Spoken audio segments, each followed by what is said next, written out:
Who's got the rocket launcher? I say we blow it up. Now fire that thing.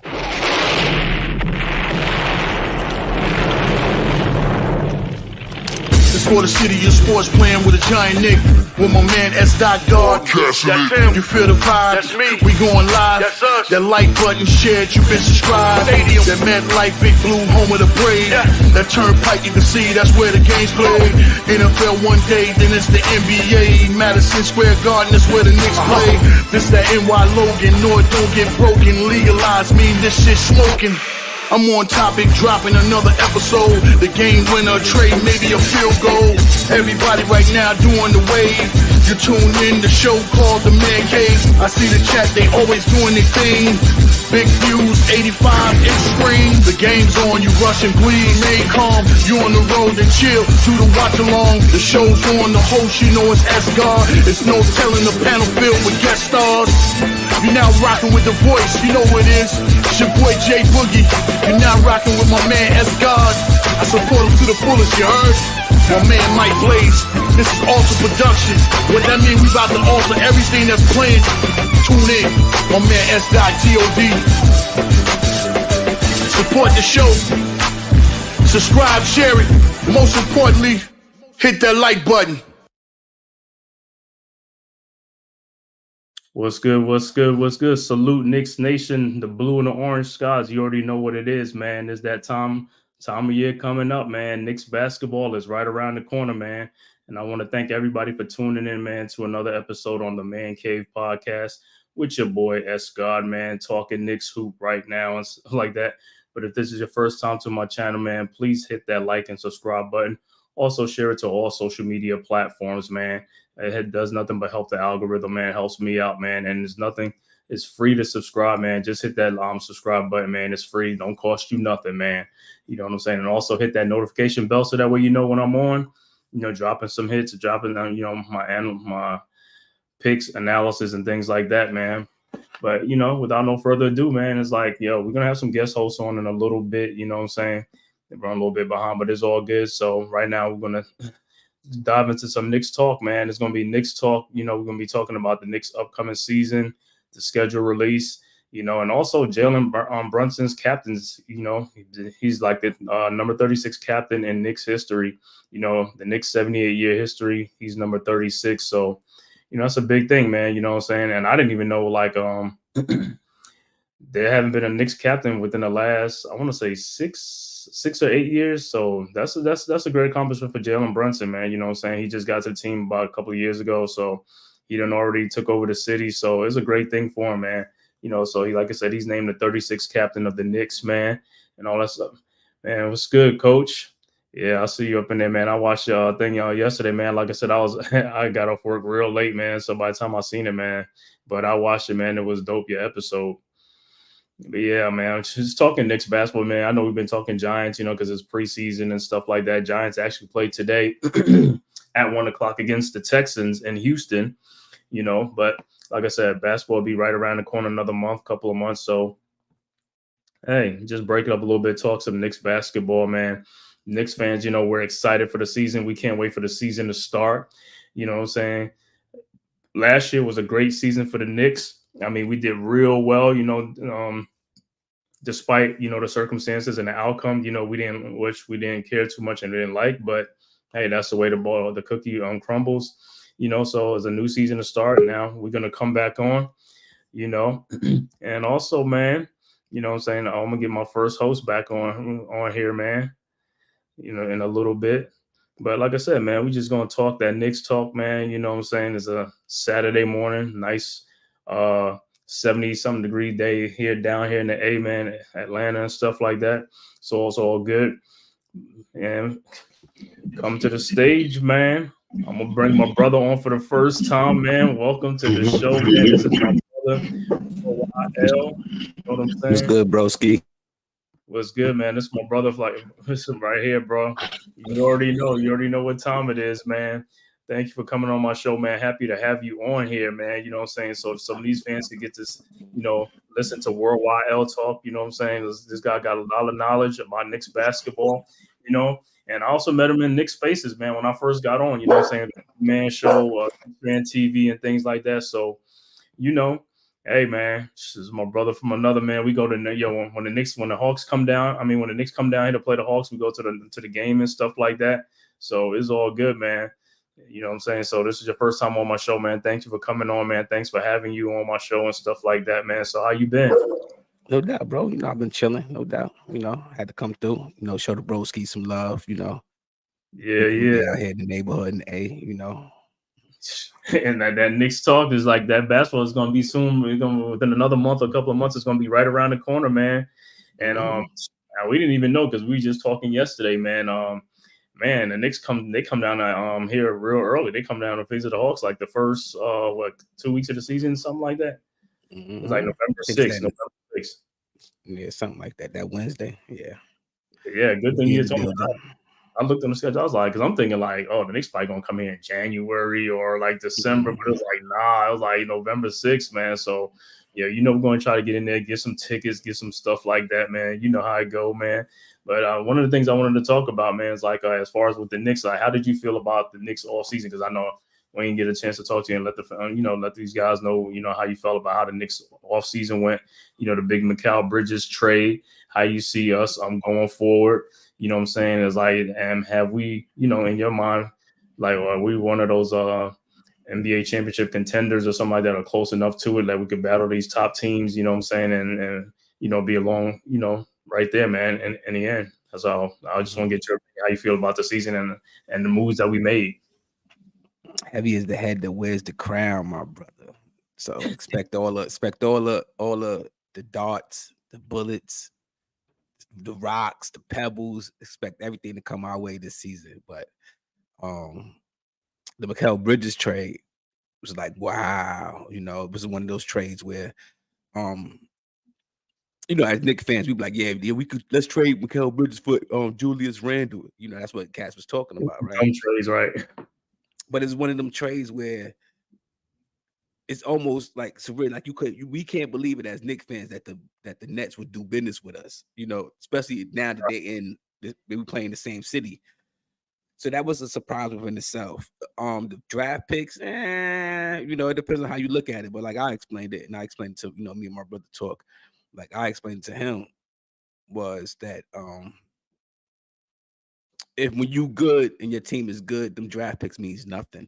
You know what I mean? They're gonna be picking in the same position for the next couple of years, the same way they picked this season. You know, they was the second seed or whatever. They're gonna be picking on the around the same numbers for the next couple of years. So depending on, you could find some diamonds in the rough, but are they gonna be a Mikal Bridges?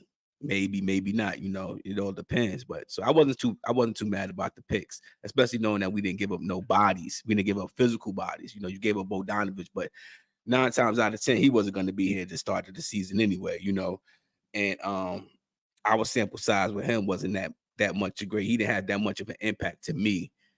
His short time that he was here, yeah, could he hit the outside shot? Yes.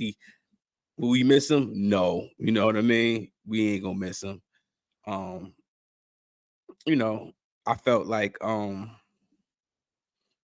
still feel like we need a point guard, a backup point guard, a legit backup point guard. I know we signed Campaign. I don't view him as that. I know they probably signed him more of a, I guess, chemistry, you know, point guard, knowing that he played with Bridges before. But I just think we need an experienced point guard backup, go get a John Wall or somebody like that, somebody that knock on wood, if Brunson go down, that's going to be able to hold it down. So let me ask you something. Let me ask you, as far as the backup point guard, I seen Campaign was available. I mean, Cameron Payne, and then I seen, because I was born like Tyus Jones. I thought Tyus Jones was going to cost a lot more, but it was the same money that we signed Campaign for. So I'm like, man, why didn't go with Tyus Jones? Because Tyus Jones can run a team like that. You know what I'm saying? So that kind of surprised me, because Tyus Jones signed after Campaign. So I'm thinking like, oh, Tyus, he probably want more money. That's why the Knicks ain't go after him. But then when I saw his contract, I was like, man, that's the same contract. And I thought he'd have been much better with us, you know what I'm saying? But, that's how it falls, but we'll see. But like I say, I was just surprised about that, because I thought Tyus Jones was holding out for more money and stuff like that. That's why the Knicks went in that direction with Cameron Payne and stuff like that. I thought he was holding out for maybe that he felt he's a starter. contender. You know, just maybe feel because he's a backup. He's been playing backup for the last couple of years, right? So maybe feel like he's a starter. Maybe he wanted to go someplace where he felt he could start. That's the only reason why I thought the Knicks didn't sign him. He started in Washington. He just started in Washington. Just started, but he's a career backup, right? He's a career backup, right? Okay. So maybe his mindset was, you know, I just started. This is the numbers of me as a starter. Maybe feel like he's a starter. Right. You know, I don't know. And you know, the Knicks, he probably wanted a little bit more playing time. You know, we also got to take in consideration that whoever's going to be the backup point guard, you're not going to get a lot of minutes. Right. You know, so your minutes, so you got to really be willing to sacrifice and say, I'm cool with coming here playing 14, 15 minutes a night. You know, I'm cool with that. And they got to be real cool. And then maybe some nights you may only play 10 minutes some nights, you know, depending on the how the game is going. Right. But that goes for all the players, though. That goes for all the players on this team now. It's gonna have to be a lot of sacrifice. You know, you're gonna have to really push your egos to the side. I don't think we have any of those kind of players. I think Randall learned how not to be that kind of player over the course of time. You know what I mean? Salute DSJ. DSJ. I think he learned how to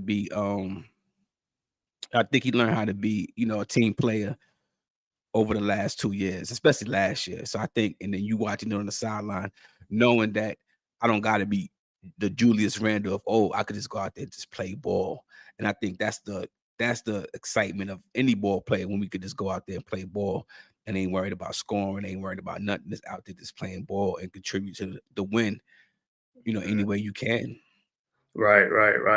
Yeah. I kind of feel the same way too. I know a lot of people. Julius Randle got a lot of flack from people. You know what I'm saying, as far as, you know, he's a selfish player. How he's going to react to, you know, Jalen Brunson is his team now, and then OG Anunoby here now, and you know, Mikal Bridges come. But I was like, yo, I mean, you look at last season, like before Julius got hurt. I mean, Knicks are one of the top teams. I mean, the record. I mean, he was playing within this. You know what I'm saying? What was, you know, I couldn't really fault him for that. You know what I'm saying? It's like we was 15-2 or something like that with him in the lineup, and he was adjusting to these guys and stuff like that. And I think he's gonna adjust even more, because, like I said, when you got more help and you got more people that can do things, it'll probably open up your eyes more. But like, hey, you know what I'm saying? We gotta make this thing work. You know what I'm saying? I don't have to do everything no more. You know what I'm saying? I got somebody that could do this, do that, and stuff like that, and just be part of a winning culture and stuff like that. You know what I'm saying? Because ain't gonna be no more me. You know what I'm saying? It's like now you've got some help, because he saw when he was out how far the Knicks got in the playoffs. You know what I'm saying? Without him, you know what I'm saying? He's just like, yo, if they could do that, when I get back, that could help out even more. You know what I'm saying? It's like, you know, we miss the guys, the big guys. You know what I'm saying? That's what was missing in the postseason, was like the size. You know, with Mitch being out and Anunoby, Randall, you know what I'm saying? Because we was small in the playoffs, and now with these guys come back, you can't do that no more with Brunson. You can't be putting no Oubre and all these other guys on them, like, you know, Jason Taylor and them on them. Now they got to go back and guard their regular positions, and that's going to help Brunson out even more, because now he's going to face guys who's like his size or whatever, just a little bit tall. You know what I'm saying? You don't have to do that anymore. You know what I'm saying? Because now you got Bridges out there, you got Anunoby out there. They're going to have to be guarding those guys too. You know what I'm saying? So now Brunson, he's going to be even ready to cook even more. You know what I'm saying? So I'm just excited for this season, man. And like I said, I know as Knicks fans, the season did not end the way that we wanted it to end. You know what I'm saying? But, you know, the circumstances that happened, like I said, I couldn't be more proud of this team, like the way they fought, man. You know what I'm saying? They just fought to the end and stuff like that. Only thing, we was decimated. But like I said, we're going to be back stronger than ever. Like I said, I'm loving the outlook for this team going forward. Like I said, we got size, you know, got a lot of wing position. You got a lot of, point guards and stuff like that. You know what I'm saying? That hopefully, like you said, we do need that secondary point guard. And I don't know if the rookie, what's that, Kolek? You know what I'm saying? I don't know if the rookie Kolek would be ready to handle that. You know what I'm saying? Let me bring on the other co-host for today, man. You might remember him, my boy Heartstorm Media. You know what I'm saying? Brother, what's going on, man? I hope y'all can hear me. Sorry I'm late, man. Hopefully I got my game face on. The snooze was my friend and my enemy today. Yeah, I know, man. I know, bro. It's all good, man. We up in here, man, right now. You know what I'm saying? Worldwide L. You probably remember Worldwide L, you know him and stuff like that. L, that's Heartstorm Media right there. I remember Heartstorm. Salute. Yeah, what's going on? So gonna be on here talking Knicks, man. We was just talking about, the outlook for the season, you know what I'm saying, as far as Jalen Brunson, you know what I'm saying, as far as him being like the man of the team now and stuff like that. It's his team. And how Julius Randle is also going to come back from injury, you know what I'm saying? And he did play with Brunson and Nobi. So like I said, we figured he's going to be the same way too. He's going to incorporate right back into the way we were, because we was like 15-2 with him in the lineup. I know everybody going to say how he's going to react with him coming back. Is like, I think he should be fine. So I just wanted to take and also ask your outlook, like how you feel about what the Knicks did in the offseason, and also about the Mikal Bridges trade. You know what I'm saying? If you were for it, and how did you feel about it? Well, definitely on board. The one thing I saw when we made that move for Mikal Bridges, I said, well, the Knicks going all in, right? This is the championship move, right? Because when you look at our roster, it just seemed like we got too many players. Now, in the past 2 years prior, I used to always say one of the problems with the Knicks was we had too many C+ and B players. Our roster from 1 to 10 was pretty much deeper than any other roster in the league. No other team could have went 3 centers deep with 3 guys that could all deserve NBA minutes, right? You got Mitch, Hartenstein, and Sims, all are NBA centers. No other team has 3 NBA centers, right? If you looked at what we had at the 2 guard, when we did still have Grimes and the big Ragu, and you got Hart coming off the bench, and you got Deuce McBride. What other team can pull 4 guards that really deserve NBA minutes? What other team has that deep of a roster at all these different positions when we still had IQ and RJ Barrett? You're like, man, we just got a bunch of players, and we've had these rosters where we'd have guys getting DMP'd who on other teams could potentially be starting players. Evan Fournier, okay, we can say what we want about his defense, right? Evan Fournier go to another team, he gonna play. We've had that happen so many times. So now when I look at the roster, I'm like, where do we find minutes for Bridges and Jules and Deuce, and to continue his development, and Sims, and like last year we had what's my man from Jersey that came in and was balling out at center. We got an OG trade. Oh, you talking Precious? And we got guys that can get quality minutes that can contribute to winning. How do we find minutes for all of them? I think at the trade deadline, if we're not really looking at what we're supposed to be, Jules, a guy like Jules could still be moved on from, because I just don't know how they all fit. But if they all buy in and say, listen, this is the way we win a championship, now we're not really worried as much about the injury bug, because we got 3 deep at every position. Guys just really got to buy in, because this is a log jam. Because DiVincenzo showed you he is a starting 2 guard on a championship team. He showed you that, right? I believe that. I didn't believe that when we got him, but the way he played in the playoffs, it was like, man, he was Klay Thompson like 2.0 or whatever the case would be, the way he was playing, putting up 38, 40 in the game. So you can't just say, okay, Hart, you used to play 40 minutes. Now you're going to play 24, 25. DiVincenzo, you was playing 38 minutes. Now you're going to play 24, 25, 30. I think it keeps guys fresh. I think it keeps guys healthy, but I also think we do have a log jam. But now at least we have a log jam of great players, not B- players. We got a log jam of, we got a log jam of all-stars. I don't know how they all fit.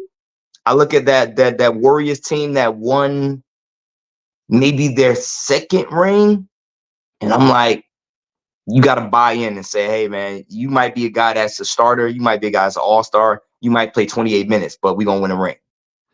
That's how I look at the team now. But if you look at it, like, I mean, with all the logjam, the depth, that's a good thing, because like you said, I mean, for some reason we've been getting bitten by the snake bug with the injuries. So, I mean, if you got guys injured, you got guys, you can count on other guys and depend on other guys to step up. You ain't going to be like, oh man, I don't know if it's a big fall off. It's not, you know what I'm saying? Because we a deep team now. So we deep at every position. So, the one thing is just the center position where, with Mitch and Jericho right now, and then Precious is here too, you know what I'm saying? So I think get away with it and stuff like that. Like I said, I feel real good about this team. The Mikal Bridges. Question. Did we make that move to bring Precious back? I know it was speculated, but I kind of wasn't watching the wire. Did we make that move?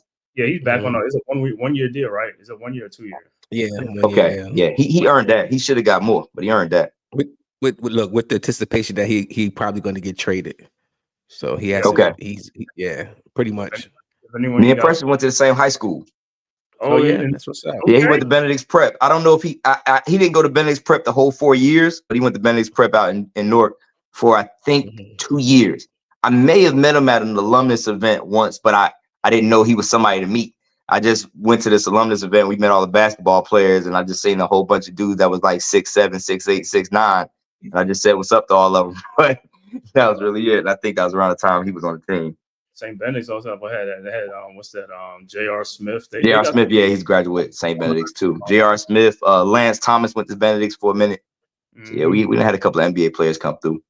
So if one of y'all want to answer that question, that's my boy RC Hawkeye. Great guy, great content creator. Do Hawkeye's basketball, the Las Vegas Aces, and things like that. WNBA.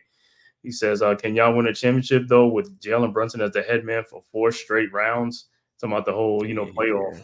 It's a fair question. I'm gonna go first. Yeah, we can win. We can win with him as the head man. If we healthy, we can win.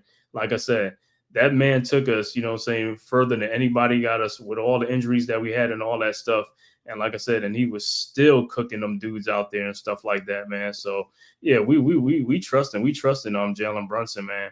We get a healthy team, we going all the way, bro. I ain't even. That's not even what you call it.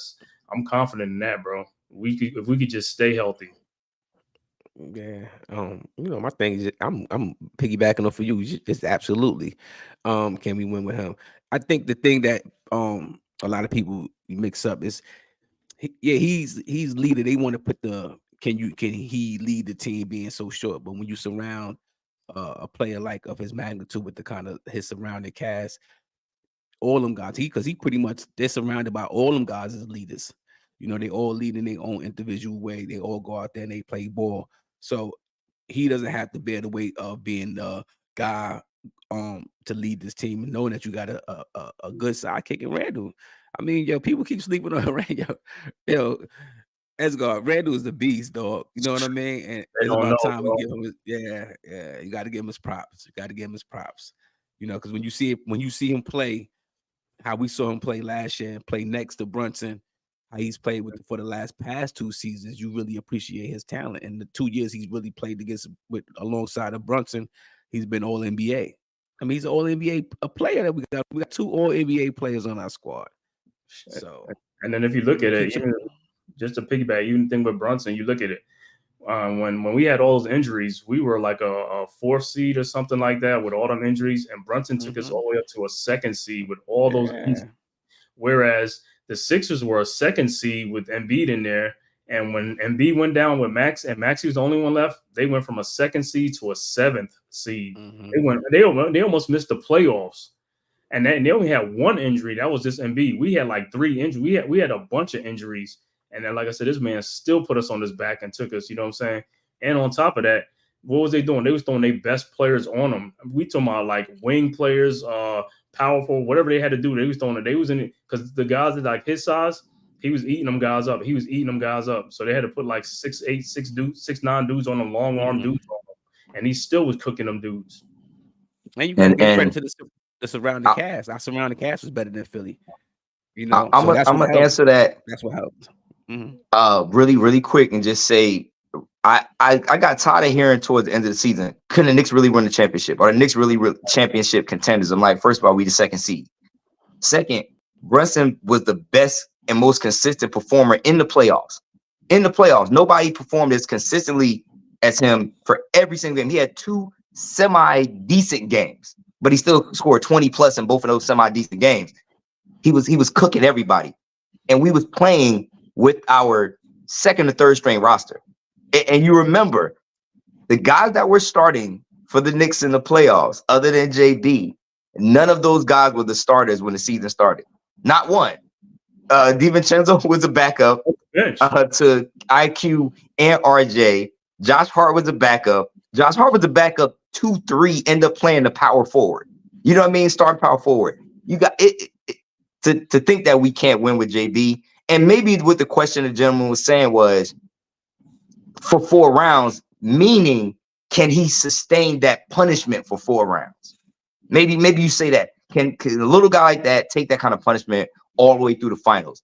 That's what you got the supporting cast now. You ain't got to. Josh Hart ain't got to play 48 minutes. Jalen Brunson ain't got to play 43 minutes for us to win. You know, we're going to be blowing teams out. We're going to be like that Warriors team that KD and Steph was sitting on the bench on the fourth quarter, mostly all the games. I don't see us. I mean, come on, you just got guys that can go in and get you buckets. And now you see Deuce, his ascension. If you put Deuce on the floor with Bridges and DiVincenzo and OG and and Jules, JB could sit for 10 minutes. You ain't. I think that's a no-brainer. But next question.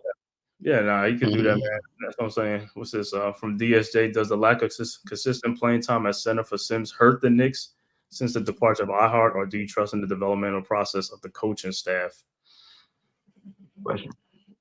Yeah, I mean, I see Sims been working on this game in the offseason, man. You know what I'm saying? I see the little workouts and things like that. So, working out with Mike Bibby, things like that. And I think Sims will be all right, man. Because Mitch is going to play a lot. It depends if he, stays healthy and stuff like that. And Sims could spell Mitch and stuff like that. So I trust that as far as with Sims and stuff like that.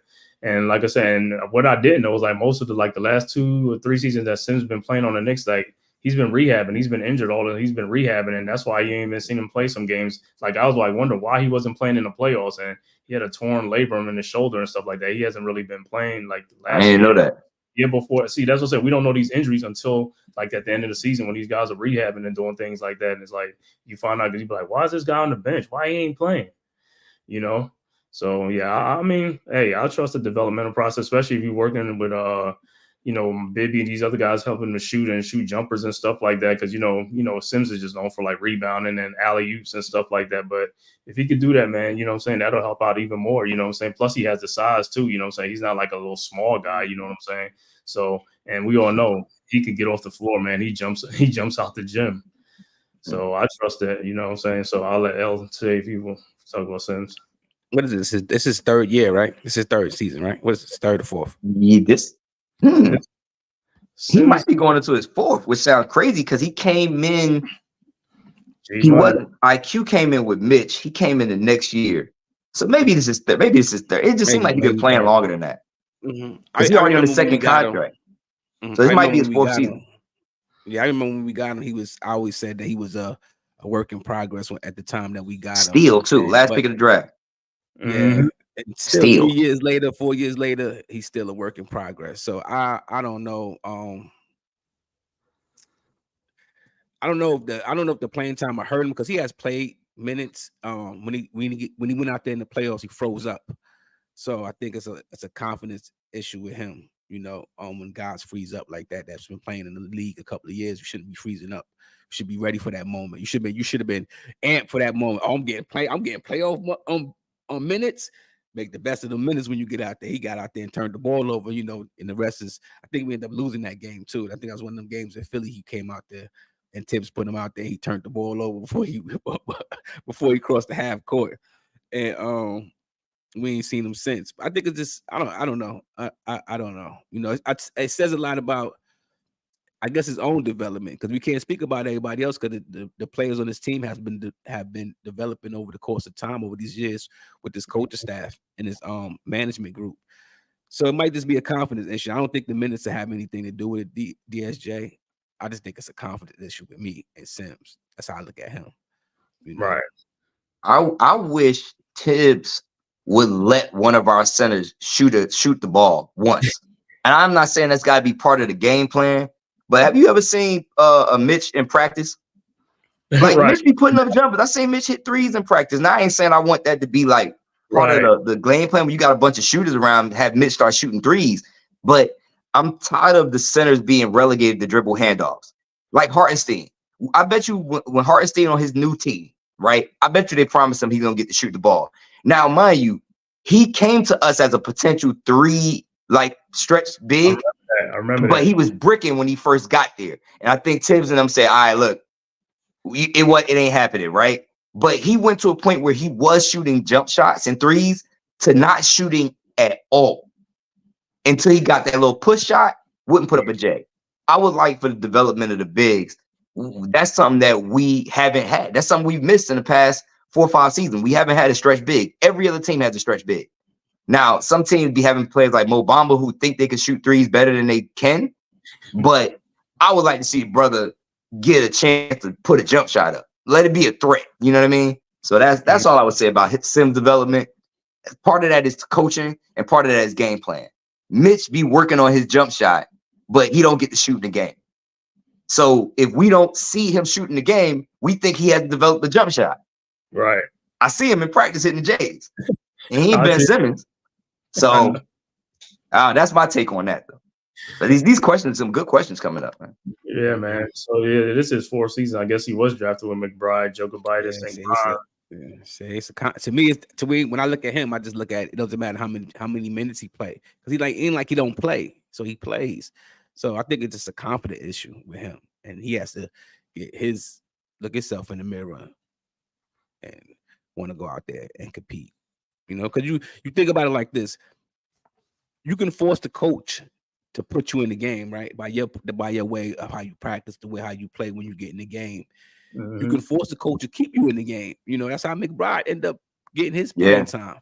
That's what Precious did too. He made, and I remember going back, and I'm gonna go right back. But I remember we used to talk about the Obi Toppin situation, and people used to be talking about how he's like, oh, like yo, Tibbs this and Tibbs that. But my thing was, when you get out there and you play, make the most of your opportunity when you get out there and play, because you're getting a paycheck. So it's not like you're playing ball on the street. You're getting paid. So you take advantage of the situation. They're paying you to go out there and perform.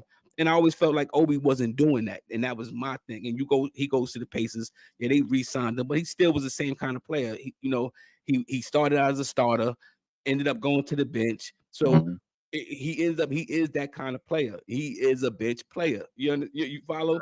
So I just think it's more or less of when Sims gets the playing time, he has to take advantage of the playing time when he goes out there and he plays. Don't freeze up. Just take advantage of the situation. I don't think he do. Sometimes he do, sometimes he don't. But in your 4th year, going to see your 4th year, man, you should know what the NBA presents to you. You should know what the NBA is all about at that time. Yeah, Obi is a starter on a bad team. That's just who he is. I think he's a starter on a bad team. He ain't a starter on the playoff team. And I think for sometimes, when you talk about making impact, right? Mm-hmm. You got to make the right impact. If you come into a game and you can hit a couple of open threes, that's one thing. But it depends on who your coach is. If your coach is asking you to go out there and play solid, rock hard defense, Obi ain't got that in him, not on a consistent basis. So if you want to win minutes with Tibbs, you go out there and play defense. That's why Deuce was a Tibbs guy. Deuce is going to go out there. He's going to keep getting opportunities because he's going to go out there and play D, even when he wasn't hitting threes. Same thing with Precious. You put him in there, an undersized center, he's getting 4 blocks. Tibbs going to figure out how to put him in the game. Josh Hart. That's why Josh Hart plays 48 minutes. He plays Tibbs ball. So if you playing Tibbs ball, that's how you get on the court. If you Jericho Sims, you can't have defensive lapses.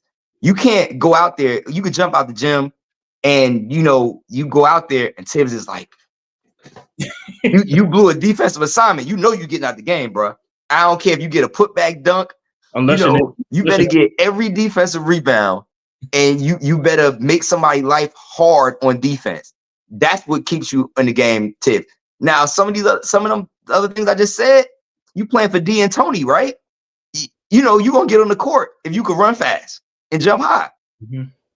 So I think you got to know how to impress your coach on top of playing your game. And I don't think Obi ever really got that on a consistent basis, or maybe he just didn't have it. He didn't have it in him to play that kind of effort defense. He wasn't going to be a great defender, but if you making effort plays and not blown plays, you get beat on the backdoor cut, you coming out the game. Mm-hmm. Unless you're Julius Randle. That's what I said. Yeah. So next thing I'm going to talk about Jalen Brunson named captain. How do you guys feel about that? You know what I'm saying? He's the number 36 captain in Knicks history. Out of their 78-year history, he's number 36 captain. And I didn't even know the last captain was about Carmelo Anthony, Lance Thomas, and Lance Thomas. Courtney Lee. That was like 6-8 years ago. The last time Funny. was named. Jules never been captain. No, I didn't. That's know interesting. It makes sense though, because he don't have it up here. He be out of control. People got to control him all the time for him to be captain. That's what the Yankees do, though. You know, the Yankees don't just name captains. You know, Derek Jeter was the captain for 20 years. It took them about 5 years to name Judge the captain. Before Jeter, it wasn't a captain. Probably since Donnie Baseball, they don't name captains often. They keep that C. It ain't like every year, every team they're gonna have a captain. They don't believe in that. So that's big. So you think that? I mean, me personally, I think it was well earned. He deserved it. You know what I'm saying? I can't think about anybody who deserves it more than Jalen Brunson on the team. I know he's only been here about a couple of seasons and stuff like that, but he done earned his medal. He done. I mean, we done seen what this guy has done in 2 years, man. I mean, he done turned the Knicks franchise around. I mean, he gets so much to the point where the Knicks just changed their whole mindset. You know, with the young guys, they just got rid of all the young guys and just like, yo, we ready to hit that button right now and just go. You know what I'm saying? Jalen, he speeded up the process as far as like, you know, when he first came, because I thought it was going to be a minute, but I mean, he speeded up so much, man. Now it's just like, wow. Put that comment up on the screen. This one? I'm sorry, I didn't mean to interrupt you, man. I just laughed at that. Worldwide L secretly has a Ben Simmons Brooklyn Nets jersey next to his Marcus Morris Knicks jersey, but don't tell nobody. Yeah. They clowning. Go ahead, bro. I'm sorry, I didn't mean to interrupt you. I just picking the comments up. Yeah. But yeah, so Everybody think about DSJ. Oh man, that's funny. The last time was the last guy of the Knicks. Yeah, he was the last. I was surprised. I thought it was going to be somebody else. But you have to think about it. Oh man, dysfunctionally bad team for the last, you know, how many years is like you can't just name captains if guys are just coming here for a quick coffee and like, you know, they just trade them left and right. It was like a revolving door around here. So you really had nobody that just like really solidified themselves to be named the captain, you know. So when you think about it, you be like, you know what? Yeah, you're right. And then I also saw before Carmelo Anthony was like David Lee and Raymond Felton. I remember David Lee was like a young guy, you know. Sounds like, you know what I'm saying? That was like David Lee was solid. Right. Yeah, but yeah, those some bad teams, man. Man, I don't even think of those. Got a ring. David Lee got him a ring with the Warriors. Yeah, he do. David Lee, a long list of Knicks players, former Knicks players that have championship rings. There's a lot of them, bro. You know what I think about them players on them teams and us as Knicks fans, including myself. I'm not excluding myself from the conversation. We were so starving for a team, right? That we honestly thought these players was good in our minds, but they was really mediocre. You know, they was really good players or half decent players on a very bad team.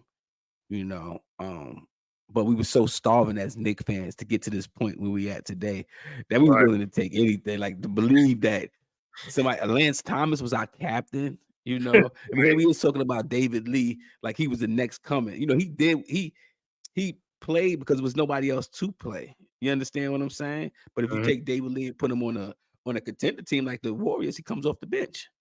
You know, he comes off the bench. Yeah.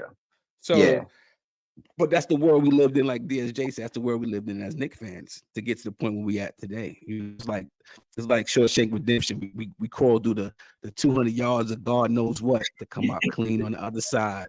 You know, and that's where we at now as Knicks fans. We for the first time in so many years that I can recall. I'm on record telling everybody this is the best Knicks team that I ever saw. Right, it's the best Knicks team I ever saw. And they say, "What you mean by that, L?" And I say, that I ever saw in my lifetime. I didn't see Walt Clyde Frazier in them play. I wasn't born in that era. I saw Patrick Ewing in them, and I saw that era, and I saw when you look back and you compare the teams, you're like, damn, we really didn't have the talent on that team. You know, it was Patrick Ewing, then it was everybody else. We had C-class players that they surrounded Patrick Ewing with. He never had a B player or even another A+ player. So you're right about that. He never. Patrick Ewing never played with an all-star. Never. So then you go to the 99 team, right? Now the 99 team, the problem with the 99 team is that team would have probably been next to this team, but the fact that Patrick Ewing wasn't ready to pass the torch over to them young guys and be a player like what we asking Randall to do on this team and what he's done. Right. See, because that team, that 99 team, Pat still wanted to be the man. He didn't want to pass it over to Sprewell and Houston and all the other guys. He still wanted the ball to go through him, which it could have, but you got to make it work for the rest of the players, like what you see what's happening with Randall. And even on that 99 team, like you said, that 99 team you had a bunch of good players who had great chemistry, right? But, Larry Johnson wasn't grandmama anymore.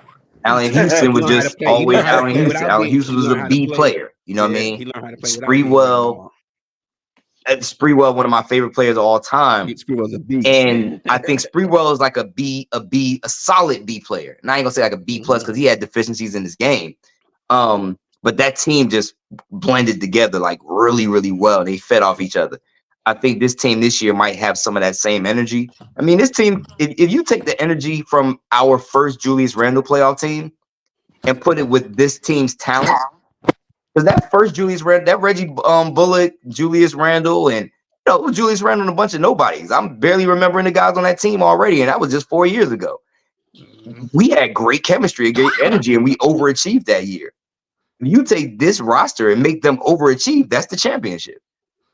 Honestly, barring injury, I don't see how another team competes with our depth and the makeup of our players, especially considering the fact that 3 of them are all NBA defensive players. If Mitch stays healthy, he's all NBA second team at least defensive. OG's all NBA first team. Mikal Bridges, we know he's an all NBA second team wing defender. Right. Josh Hart, they don't give him credit for being a great defender, but listen, at 6'4", if you go out there and get me 11 defensive rebounds, I don't know how that's not a consideration for all. And they give all the credit to Drew Holiday and what's the funny looking dude from the Celtics. They've been these great man defenders. I take Josh Hart get me 11 defensive rebounds over the white. I ain't gonna call him. I'm not saying the white kid, the dude. What's it, Derek? I will be wanting to call him Derek White. That's a funny looking dude. You know what I'm talking about? Who was on an Olympic team by mistake? The one who got that free gold medal. We're gonna welcome Big Lou to this. On an Olympic team by mistake. You know how it is. We're gonna that boy ain't had no business being on the Olympic team, man. We all know he got that token ring. That token medal. Man, he must have knew somebody that knew somebody. Yo, we all felt the same way. But welcome to the show, Big Lou, man. This is my brother from Big Blue Crew, Big Bruce Sports Network. You know what I'm saying? G Nation Inside Sports. The Giants content creator. Like I said, Leather to the Face. He'll be on tonight, man. Subscribe to his channel. He do all the boxing matches and stuff like that. If you want to watch it, the streaming and stuff like that, he play by play. Watch my brother, man. They have a great him in Wales to New Jersey, man. You know what I'm saying? So Leather to the Face will be on tonight at about 9 or 10 o'clock tonight. 10 o'clock. We're doing the UFC 305 tonight. Israel Adesanya versus Sean Duplessis. Okay, Israel, yeah, he's fighting again, man. Because I remember last month he got his ass whooped. Yeah, he did. I remember he did. Hey, he can win the title again tonight, though, against Duplessis, a strong fighter. That dude, the white boy from South Africa. Yeah, that's who he is. Duplessis, right? Yeah. What's up, Big Lou? On this afternoon, bro. Just talking a little Knicks. I know we're doing Giants because we're gonna do the Giants stream. At 1 o'clock. Giants play the Texans today, so I'm calling the game. Yeah, I know. I'll be on there about 1 o'clock and stuff like that. But we talking Knicks. But I did want to touch on this real quick. Right. I don't think nobody's seeing the Knicks this year, man. You know what I'm saying? I don't think nobody's seeing the Knicks or the Giants this year. It seems like this is all year, and it will only be. It's only fair. If the end of the world is coming soon, Knicks and the Giants got to get their shine before it's over, son, because we the best. I don't give a fuck what nobody got to say. You know what I'm saying? End of the world. Yeah, God coming back to put the rock bottom down on everybody here in a minute. You see. Oh, man. They're going to put the smack down on everybody's candy ass. Knicks, so like I said, Knicks Nation and stuff, man. But yeah, like I said, I'm gonna put up the Knicks schedule, like to see like our first 10 games of the season, man. We got 7 road games in the first 10 games, of the season and stuff like that. I came back like, man, I said, what?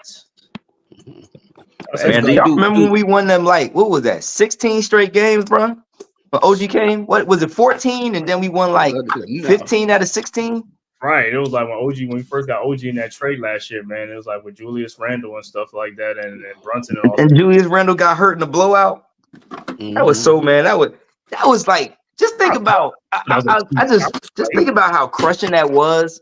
That Julius Randle got hurt in a blowout, right?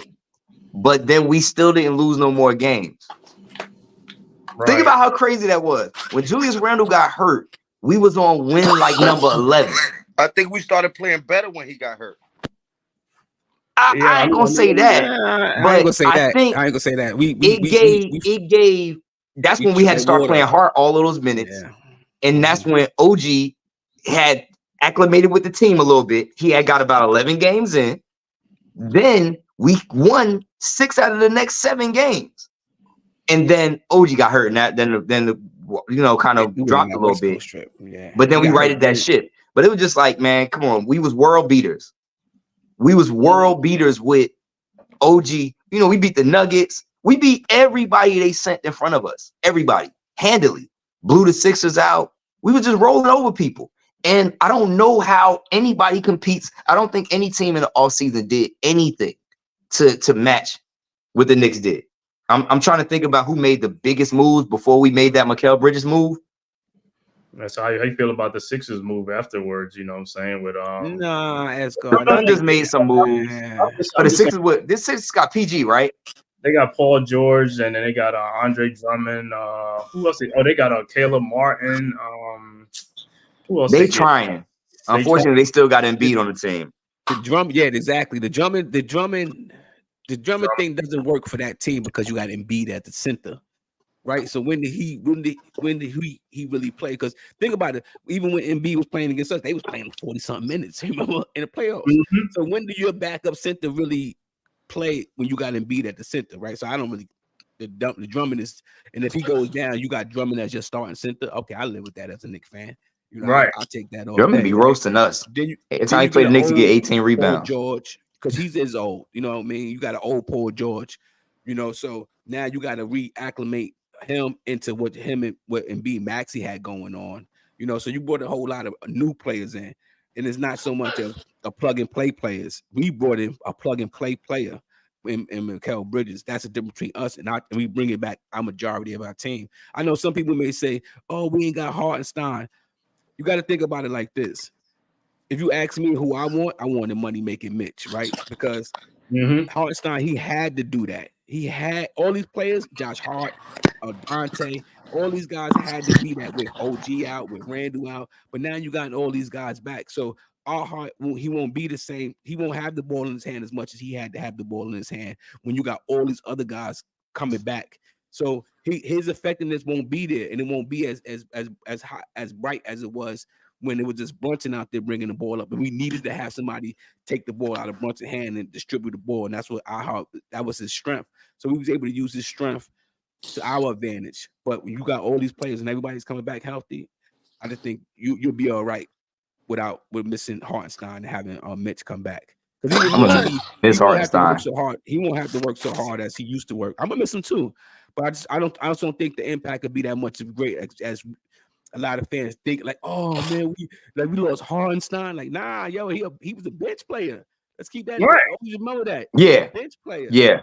So he came in and helped on the boards, but that wasn't, he didn't do too much more than that. Yeah, he overachieved and he deserved that contract, and he deserved to go someplace and play 30 minutes a game consistently. But like you said, we fine without him. It would have been nice to have him, but if we would have had him now, he'd be underused. So I'm happy for him that he moved on, because in this roster, he ain't playing 33 minutes a game. No, and you need to have Mitch out there. You need, like, even with Mitch, him being limited against Embiid, you saw the impact that he has on Embiid, him being a big body. You saw the impact what Mitch bring. He had Embiid kind of like frustrated to the point of now he wanted to hurt Mitch. He did. He did. And then you saw the difference of how Hartenstein guarded Embiid. He couldn't hold him. So you got to keep that in mind moving forward when you got to play against a Porzingis in the playoff. When you got to play against when they might bring Giannis and put Giannis at a 5 in the playoffs. and then you got Embiid. So I mean, I'm okay. I like Hartenstein. I'm gonna miss him. I would have gave him a little $72 million. I was fine with giving him the money, because he was our player. But him, I'm not gonna miss him. $30 million. Yeah, I'm not gonna miss him. Not with the surrounding cast. Not with the surrounding cast. And you know, everybody knows their job. So it's like everybody's gonna hit the board on this team. You know, not just him. Everybody's gonna hit the boards. So it's like everybody's gonna have assists. Everybody's gonna be doing this. So it's like it's no one player on this team that's really gonna stand out. I just think it's gonna be a team effort, what we was getting. I mean, Brunson's the leader, but it's team efforts. I mean, you look at Josh Hart was getting more rebounds than Hartenstein. Josh Hart was getting like 15, 16 rebounds in the playoffs. So I was like, man, look at that, man. And like, that was just wild. And he was getting a rebound where Hartenstein was supposed to be at, underneath the boards. That's where he was getting all his rebounds. It wasn't like long rebounds out the point line or something. He was getting underneath the basket. That's where he was getting his rebounds. So how do you feel about the outlook on the Knicks season as far as the Knicks, like how far you think they could go? What is their record? How do you think the Knicks going to do this season if they still fully healthy, you know, throughout the season? I know injuries is part of the game, you know, that's the reality of it. But if we keep everybody intact, what do you think is Knicks going, how far they could go this season? I said it when we started the show, as God heavy is the head that wears the crown. You got the bullseye on your back now. So it's like, that's it. It's no, if they go to the Eastern Conference Final, it's like our mentality should be championship or bust. Of course, you know, you want to see growth and you want to see everybody get better, but our mentality should be championship or bust going into the season. There should be no, let's make the East. Nah, I want to win a chip. You know, I want to win a chip. You took the baby steps already. This team that made the playoffs 3 out of the last 4 seasons with collectively. Now I want a chip now. So it's like I want that. I'm not saying that's where I project them to be, but that's where I would like to see them finish. Because anything else after that doesn't really matter. So if I say, oh, we're going to be the 1 seed in the East, but we don't win a championship, so what good is that? Nah, I want to win a chip. I forget seeding. Seeding doesn't matter to me anymore. I want a chip. You said chip or bust? Chip or bust. Chip or bust. How do you think our record is going to be? What do you think our record is going to be? Because what we won 50 something last year. What do you think our record is going to be this season with everybody? I think it'll be better. But it won't matter what seeding we play, what seeding we finish in. But it'll be better. We might win 55 plus games. I'm thinking 55. I'm thinking if we healthy, I'm thinking we could finally crack 60 wins. Mm-hmm. If we have finally 60, because have we ever had 60 wins in a season? Close enough. We've been in the 50s some times, but I don't know if we ever cracked 60 wins in a season. I didn't even think about it. I never thought we won 60 games in a season, an NBA season before the Knicks. Even in the Patrick Ewing years when we used to have some the playoff teams, I think we was always like 50 something wins. But back it was like tougher too. It was like a lot of more parity back then too. But this season, I could finally see the Knicks finally crack the 60 win season if everybody stays healthy, man. I could see that. Yeah, I don't think that's far-fetched. I mean, let me ask y'all guys a question. Which teams did y'all see in the East? Not to change the subject, but just to see how you can project where the Knicks is going to finish at, right? Which teams did y'all see really got better over in the off season, where you could see them making a push to compete with the Knicks, to compete with the Indianas, because it's like that's the 2 top teams if you ask me. I mean, not Indiana. I mean, Boston and the Knicks is the 2 top teams. But do y'all guys see teams like Indiana, Philly, Milwaukee, Orlando? Do y'all guys see these teams making the next leap to push the Knicks and the Celtics? You want me to go first? Lou, you want to do it? Do what? He said, which team in the East that you seen could push the Knicks or something like that to contend with the Knicks in the East? You know what I'm saying? Other than Boston and New York, like which other team? Like if you see like Orlando, Indiana, Philadelphia, do you think any team that helped themselves in the off season to push New York or Boston? Nah, but I hope we see Indiana again because we owe them a massive ass whooping on the court and off the court. I hope we have a team fight and all. Fuck them. I can't stand them motherfuckers. Ever since Reggie Miller, alien looking ass, I can't stand the Indiana Pacers. I never will. I hope they all break their damn legs. The Pacers. All right. I'll piggyback off of that by not saying any of that. But I'll piggyback off of that and say, looking at the Eastern Conference, Indiana didn't do anything, in my opinion, to get better, right? I think maybe they'll be a little bit better with their chemistry or their belief in themselves, or they're just being healthy, or their camaraderie, whatever. So maybe they win a couple more games. Orlando Magic, same deal, right? They're not getting free agents. Indiana Pacers ain't getting free agents, right? That's why they had to make trades to get the players they got, or just draft well. Orlando was a surprise. I think they have a fall off. I think they just surprised a lot of people this season, and I don't think they did anything roster-wise to get better. Will they get better from experience, age, and all that? I seen Paolo Banchero courtside out here, and he is the real deal. That boy can ball, right? Mm-hmm. But I don't see them getting better. I'm surprised with the moves that Milwaukee did not make. I think Milwaukee woke up and realized that they were Milwaukee, and nobody really wants to play in Milwaukee. When all said and done, who wants to go be a free agent in Milwaukee? Unless you think you're about to win a title. So I didn't see them make any moves either. Salary cap, they're struggling because they got Giannis and Dame under those contracts, and maybe that's why they couldn't make a move. Only team that really did make a move for real improvement is the Sixers, right? The Celtics didn't even make a move. The Celtics think that they have a championship roster, but in my opinion, they don't. I think they got a great 4 guys, but they had the easiest walk to the championship you'll ever see in the history of the league, right? Mm-hmm. Easier than a bubble, easier than the strike season. Nobody had an easier walk to the championship than the Celtics. I think this year they're going to really be tested. Now, they did win 60 games in the regular season, so okay, let's say they were really good. But the Sixers got better in 2 ways. For one, they got rid of Tobias Harris and his contract. Right. That's addition by subtraction, right? Then they bring in Paul George. They re-sign Kelly Oubre, who's erratic and sporadic, both the same. But he's a solid wing guy who can get you some minutes as long as he's not asked to play 35 minutes a game. Bring Paul George in, hopefully he's not starting. If Kelly Oubre is not being asked to be their starting 3, they've gotten better. And where they made it to last season, with what they had, they're at least 8 wins better this season. Can they beat us in a series now that we've gotten better? Could this Sixers team that they got beat our team that we played them in the playoffs with? Yeah, they would beat us without Jules. But this Sixers team that they got now can't beat our new Knicks team. And this team right now that the Sixers got can't beat our healthy last year team. So did they get better? Yes. Can they beat the Knicks in a playoff series? No. So I think this year it'll be, Knicks Celtics 1-2. I would just like to say as a homer, we the top seed, but let's just give it to the Celtics again. Knicks Celtics 1-2, Sixers 3.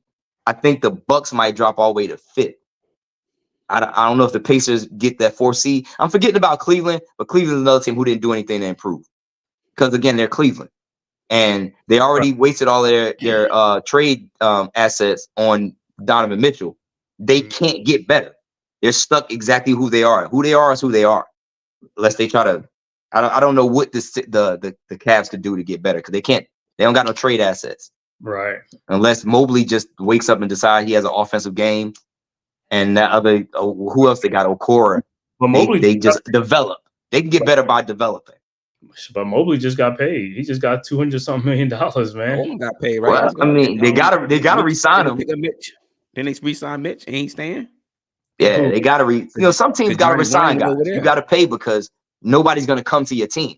So if you draft a guy and he's decent, you're gonna overpay for him. That's what's gonna happen with any draft pick that Orlando has. That's what's gonna happen when any player that the Pistons drafted. You draft players to those teams that just are kind of languishing. You ain't paying nobody else because you ain't got no superstars anyway. So you got to just pay your rookies. So that's my take on it. I feel the same way that you feel as far as, like I said, I don't think no team really improved in the East in the offseason but Philadelphia. Milwaukee, like I said, they was salary cap strapped. You know what I'm saying? They got their same team. They didn't make no improvement.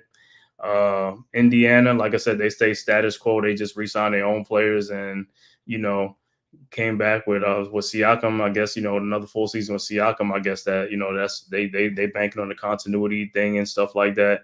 Halliburton is like, he's going to be healthy and stuff like that, ready to go, but they didn't make no improvement. What's the other team? Cleveland, same thing. They stay status quo. They just kept their own players and stuff like that. So the only team that really made improvement was the 76ers. But like, DSJ said right there, their biggest question is going to be durability, like the injury with Paul George, load management, Embiid, load management, be healthy most of the season or during the season or in the playoffs again. That's their biggest question, because if both of those dudes go down, that team is totally done.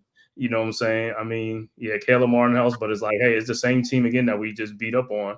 You know what I'm saying? But if Embiid and Paul George is out, yeah. But I'm speaking of all that, they are the third team in the East. I'll take them number 3 in the East.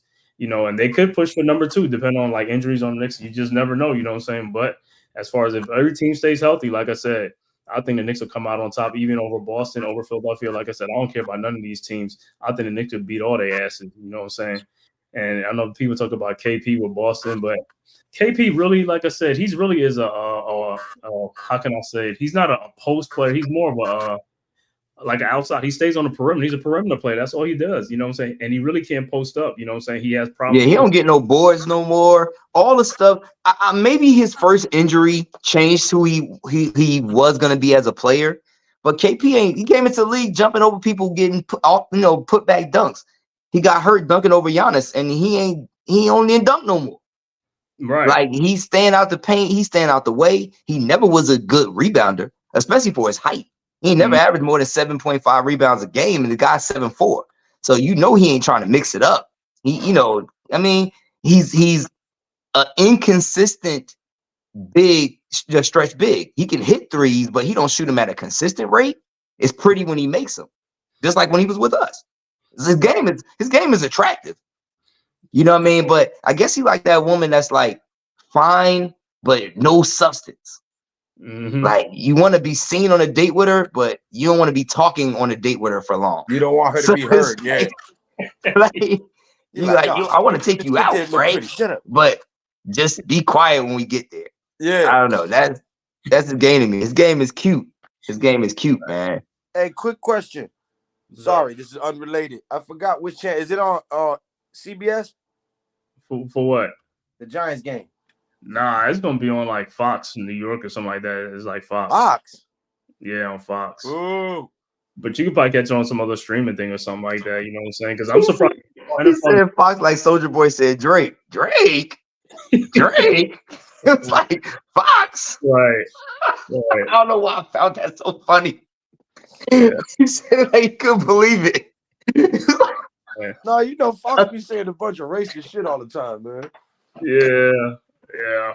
Can't fuck with the boys, man. Fox New York or either Fox Houston or something like that. Oh man, Fox. Drake. Yeah. Oh man. Somebody else said something good in the comments. I ain't mean to, I know DSJ said he said something. Does a veteran KCP help Orlando improve to a top 4 team? Are the Cavs hoping that a coaching change their fortunes? I didn't know the Cavs got rid of their coach. Yeah, the Cavs did. They who's the new coach? Because it's not Bickerstaff no more. Bickerstaff went to Detroit. He's the coach of Detroit now. Who is the Cavs coach? I was like, man. Oh, it's Atkinson. It's Kenny Atkinson. Yeah, I don't know how that helps them, and they just implode. The Cavs, I don't know what's up with the Cavs. I mean, the Cavs just look like Utah East. They gonna be the 4th or 3rd seed somewhere along the line. They're gonna win enough games in the regular season. They're gonna get to the playoffs, and Donovan Mitchell gonna either underperform or get hurt. Spider is a beast, and I have nothing against Spider because Spider is not the player that spurned us. He wanted to be a Knick, it just didn't happen. So I could never have love lost for him or hate him, right? He ain't one of the players that we wanted who didn't want to come to us. Right. So I feel bad every time I see him go out there and drop 40 something, and he ain't a Knick. But I'm fine with him not being a Knick. I ain't trying to make it all season. They were talking about, the trade for Donovan Mitchell. I'm like, why? What are we doing here? Why would we trade for Donovan Mitchell? Let him stay over there. And it was a dream that never happened. But I just don't see. I mean, Mobley would have to make a huge leap. I'm talking about he would be in the offseason working on being a 3-and-D center for them to make any kind of real jump, man. And I don't know. Garland is nice, but I think Garland just hit his peak. Garland is what Garland is. He can get you some buckets, but he can also disappear. He ain't Maxey. Like Tyrese Maxey already leapfrogged him. Sure, Garland might get you 31 game here or there, but Tyrese Maxey a dog who could take over a game. That ain't Darius Garland. Darius Garland to fade into the behind the curtains. You saw that in the playoffs. I mean, Garland when they had a lot of health injuries and stuff like that, and he didn't step up. I didn't think he stepped up enough. You know what I'm saying? Nah, not even. And I don't see KCP moving the needle for Orlando. KCP is a solid. He adds some veteran presence to their team. Mm-hmm. But I still can't believe Orlando made it to where they made it last year. But in the playoffs, it showed their youth. You know what I mean? When it all boiled down to it, they ain't ready. They one or two players away from being a threat, not a contender, but a threat. And that one player ain't KCP. Right. So I think with them, I think they needed like a point guard because, like I said, they got Ben Carroll, they got the Wagner brothers, and stuff like that. But they just because Fultz ain't the point guard of the future. Cole, who is it? Cole Anthony, and who's the other one? Markelle Fultz. Cole Anthony was balling, but they still relegated him to being like a combo guard, still coming off the bench. Suggs. Yeah. Suggs. Yeah, Jalen Suggs. Yeah, he could mature and make that step. He got some game, but I seen him in person, and I was like, he's a player that disappears. He's not. I mean, he'd have to make that step that what's the guy that played for Denver? You talking about who? You talking about Murray? Yeah, that don't never make the he don't never make the All-Star team, but in the playoffs he steps up. You would have to see something like that from Jalen Suggs. Like he'd have to consistently be getting you like 18 and 8 with like 2 turnovers, and I don't see that being his game. He's too sporadic. Orlando had the Knicks number. They had a number last season, but that's what I mean. But we wasn't healthy every time we played Orlando. I think it's Orlando, Boston, and those are the teams that we never really played healthy at. You know what I'm saying? So they did last year, but like I said, it's a new season, and we'll see if they have our number this year. You know what I'm saying? That's what I'm saying. Only thing I wish is health on our team because, like I said, coming into the season, I feel good about our chances against anybody. I ain't afraid of nobody. So I'm gonna take a look at this Knicks schedule and stuff like that, man. It's like to see these first 10 games of the season. Like I said, 7 of them are on the road. So I want to see like how you feel about them these games. Who is Johnny Bryant? He's assistant coach our assistant coach. He left us and went to. Okay. I thought they were saying the player named Johnny Bryant. I said, wait a minute. He left us and went to their staff and stuff like that. So. You can see the schedule and stuff like that. Nostalgic Nick said, first 10 games, we're going to go 7-3. I mean, we're going to lose some games. But I'm going to tell you, man, the OG trade hurt at first because IQ was my favorite Nick. I got a chance to see him up close many times. He's electric. He's one of the funnest Knicks to watch, and I'm going to miss watching him play. But I never thought that OG's defense would mean that much to the team. I mean, he came on the team, we won 11 straight games. And it was like, and he was consistently hitting threes that RJ was missing. And he wasn't scoring 20 points, but his impact was way more than 20 points. Like RJ consistently got, he averaged 20 points a game, damn near since a rookie. You know what I mean? Like RJ, when you look at his average, he was at that 19.2, 18.9, whatever. RJ was going to get you 20 points. And it wasn't like a inefficient 20 points, but it wasn't the most efficient 20 points. But it's like OG's 15 points was more impactful because he seemed to get a breakaway putback dunk. He seemed to hit that corner 3 that RJ would miss. Well, RJ never was really good at hitting a corner three. RJ was like, he was more like top of the key on the wing three. OG's gonna hit that corner three. He's gonna slash to the bat. It was like he was doing all those intangible things, creating steals that he didn't even get credit for. Jumping in the passing lane with his long arms and forcing a guy into a bad situation. When you watch the film breakdown of OG's impact in the game, right, it's like, man, like, and the proof was in the pudding. We was beating everybody. Mm-hmm. I don't see us losing too many games. Think about him on the side up. That's crazy, man. And you got you take the chemistry that you got dudes that's 4 best friends playing together. That's what I'm saying. I'm like, who sits on the bench? That's my only biggest concern. I think guys have to buy in from the beginning of this is the championship run. So DiVincenzo, you prove that you are a starter 34, 35, 36 minute a game player on a playoff championship contender team. But now we only need you to play 28 minutes. Josh Hart, you played 48 minutes for us, got us almost to the Eastern Conference Finals. But now we only need you to play like 28 minutes. Because remember, Josh Hart was complaining about his role before everybody got hurt. Right. Remember that? He went from complaining about his role playing 48 minutes. And know why he's complaining about his role? Because he believes he should be playing 36, 38 minutes a game. And then, it happened for him. And he proved, he showed and proved. Hey, man, I took the minutes. I made the most of it. But you're going to be asking a lot of guys, man, to say, hey, sit on the bench. You know why he was doing that? Because that was his contract season. That's why he wanted to play more of this. You know what I'm saying? Now he got his contract. You're right. It was right. Hey, look, man, you hurt my pocket, man, by not playing me. But so how do these guys go into this season when you're saying to Mikal Bridges, you were a starter on a sorry Nets team and you were playing 48 minutes a game. Now we only need you to play 30 minutes. I don't know how, because who's on the bench? Well, so think about the roster. Who's the starting roster now, right? You got JB. Devo is the 2 guard. If you look at the way the roster say, he's the 2 guard. Mikal Bridges he's a 3. No, I'm gonna say it like this. It's gonna be Mitch, Julius, OG, Mikal, and JB. They're gonna be the starters. So Mikal just gonna start at 2. You ain't gonna let him wim 6 man of the year. Nah, somebody should be shooting for 6 man of the year. Let's just say that. Somebody got to be 6 man of the year. Let Dante get it. Dante could get it. Okay. And let him get it. So we just start.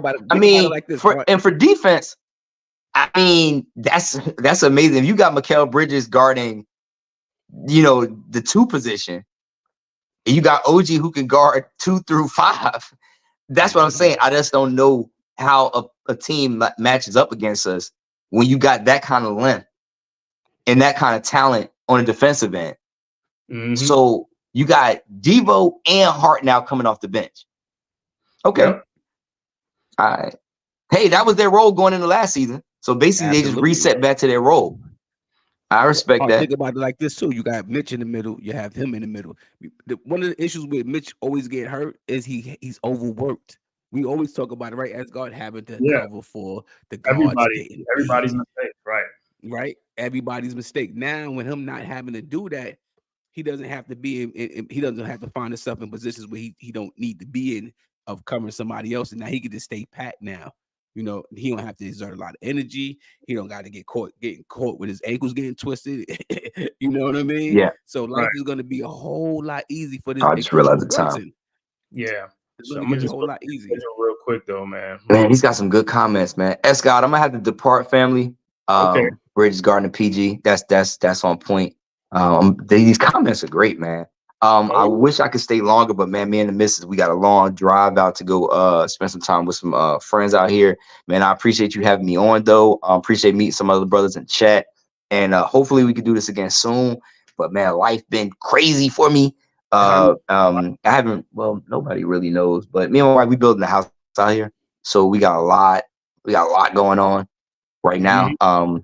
So I'm gonna be in touch with you gentlemen. And let's go Knicks, let's go Giants, let's go Yankees. This the year, Congratulations, man. That's a beautiful thing for you This and the your wife, year. bro. That's a If beautiful thing for we you can and get your some wife. consistency out of our closer with them Yankees, Hey, Lou, hold on. Yo, where's your house? Is it in Charlotte? Because Lou's in North Carolina too.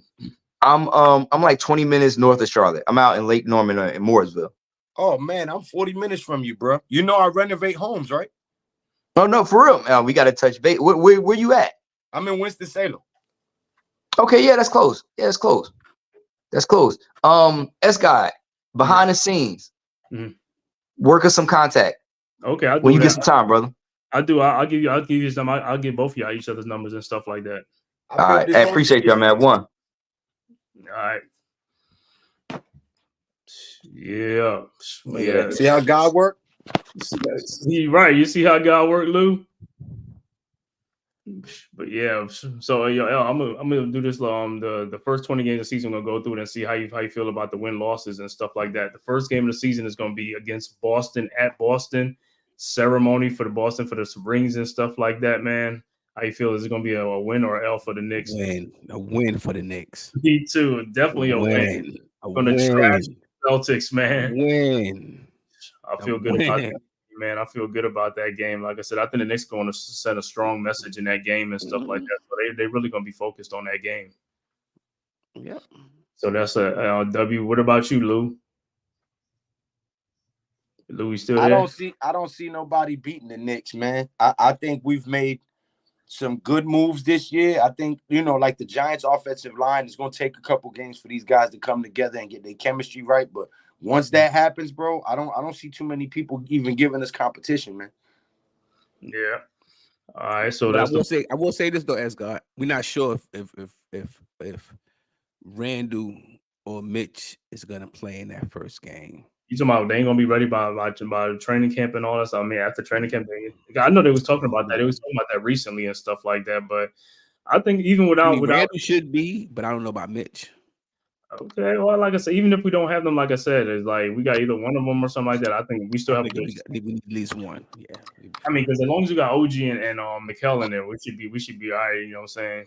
So I ain't even like thinking about that too much. And then, like I said, the bench gonna have Devo and Josh Hart coming off the bench and stuff and pressure. So we cool with that. All right. So the second game is gonna be Indiana at Madison Square Garden. That's gonna be the Knicks gonna be focused on that game. That's gonna be a dub again. Dub. Another dub. And then our next game is on the road. I mean, it'll be home against Cleveland, you know what I'm saying? So this will be the first time that Cleveland will come in like fully healthy, you know what I'm saying, with Mobley and these guys and stuff like that, with Garland and stuff that. I feel the same way. Snatch their hearts. Another dub, Another dub. Then, the next game is going to be at Miami, playing the Heat and stuff like that. Let me see what they do in the offseason, you know what I'm saying? They ain't really do too much. Bam. And they basically brought back the same, right? They brought back the same squad. They just drafted. They drafted Kyle Ware and stuff like that. And let me see.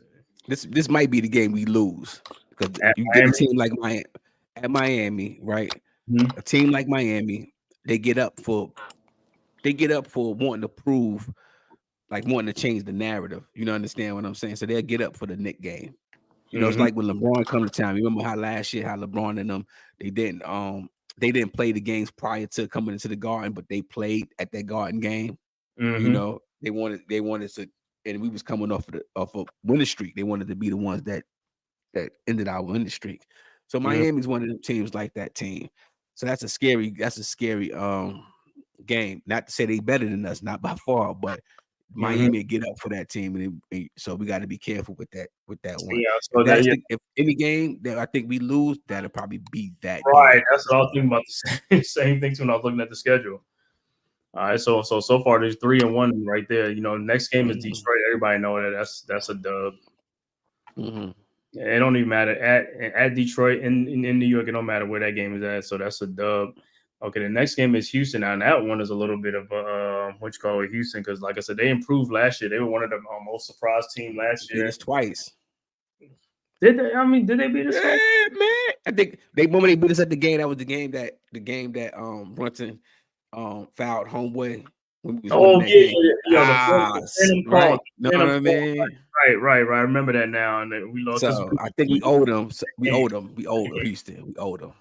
total. Yeah, I we all think they snuck out one in the Garden too. So when we were down in Houston, we was supposed to got that game back.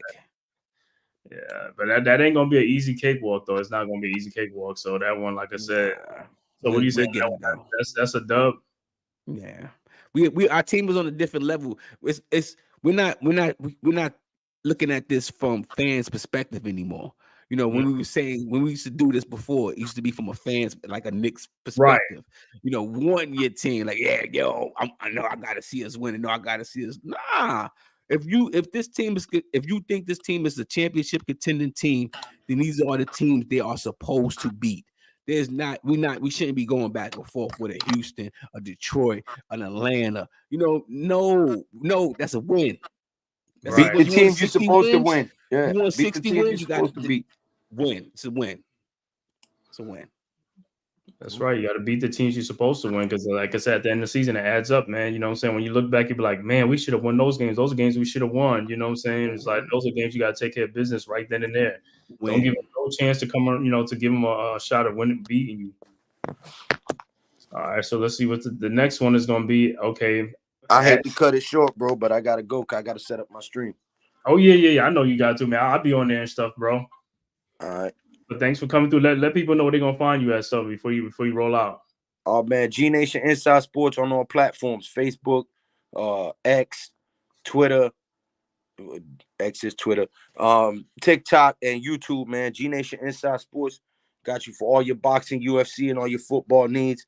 You know what I'm saying? Come subscribe, chill out with us, man, and enjoy some sports with some real niggas. You know what I'm saying? Yes, sir, bro. I'll see you there. Thanks for coming through again, man. Thanks for showing up. Always, bro. You know you remember the Big Blue Crew. We got to support. That's right, bro. All right, I'll see you. All right. So who's the next one? Next one is that's the game we trying to go. We going to we ain't trying. We gonna go to that game here in Atlanta. We ain't trying. We going to that game. We ain't trying to do nothing.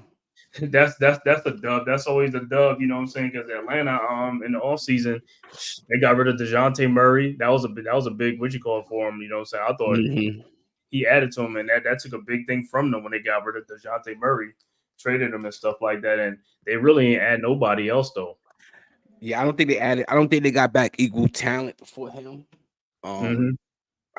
Me personally, I don't think they got back equal because I'm a big fan of his. I would love to have it. It used to be talk of him or Mikal Bridges if we would have got one of those two guys. Right. You know what I mean? That's what he brings to the table and what Mikal Bridges brings to the table. And we happen to get Mikal, you know. But I always thought that he was a good fit on this team as well. And I was always advocating for him to come on the Knicks or for the Knicks to go get him. And I don't think it would have cost him. I don't think it would have cost no 5 picks if we would have got him. But Mikal Bridges is a different kind of player than he is. All right, so he's a true lockdown defender. So far we 6-1 right now in the first 10 games, 6-1. Next game is home against Milwaukee, and welcome, Giannis and these guys back and stuff like that. And doing last year we beat them, right? We had them like what? How many times we beat them? Like 2 or 3 times? Like, was it? Like I think we beat them 2 out of it. We beat them 2 times out of the. We faced them 5. Oh, okay, so we won 2 out of 5, but this one I'm looking at. This is a dub for us. This is a dub. I got us with a dub against Milwaukee because like I said, these are the teams that you got to send a message against, like the Milwaukee's, the Sixers, and the Boston. You got to really bring your A game, and I think, like I said, Brunson, these guys are going to be more motivated, especially at home in the Garden too.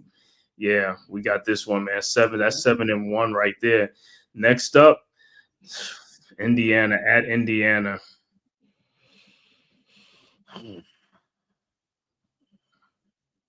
They might get us that game. He said, oh, let me see, because we play Friday in Milwaukee, Sunday, so it could be a letdown game or something like that. Because you got Philly behind them, and I think that Philly game is a little bit more. I don't think we look at Indiana the same way. Yeah, we know. Like everyone deep down inside knows the reason why they beat us. You understand what I'm saying? And it was even more proven that when they got swept the next round. It's like it's levels to it. And it was for the Knicks too. It's levels. We had to go through the levels. You can't skip the level. We saw that with the Hawks. Perfect example. You can't skip the process. And what they did was they skipped the process.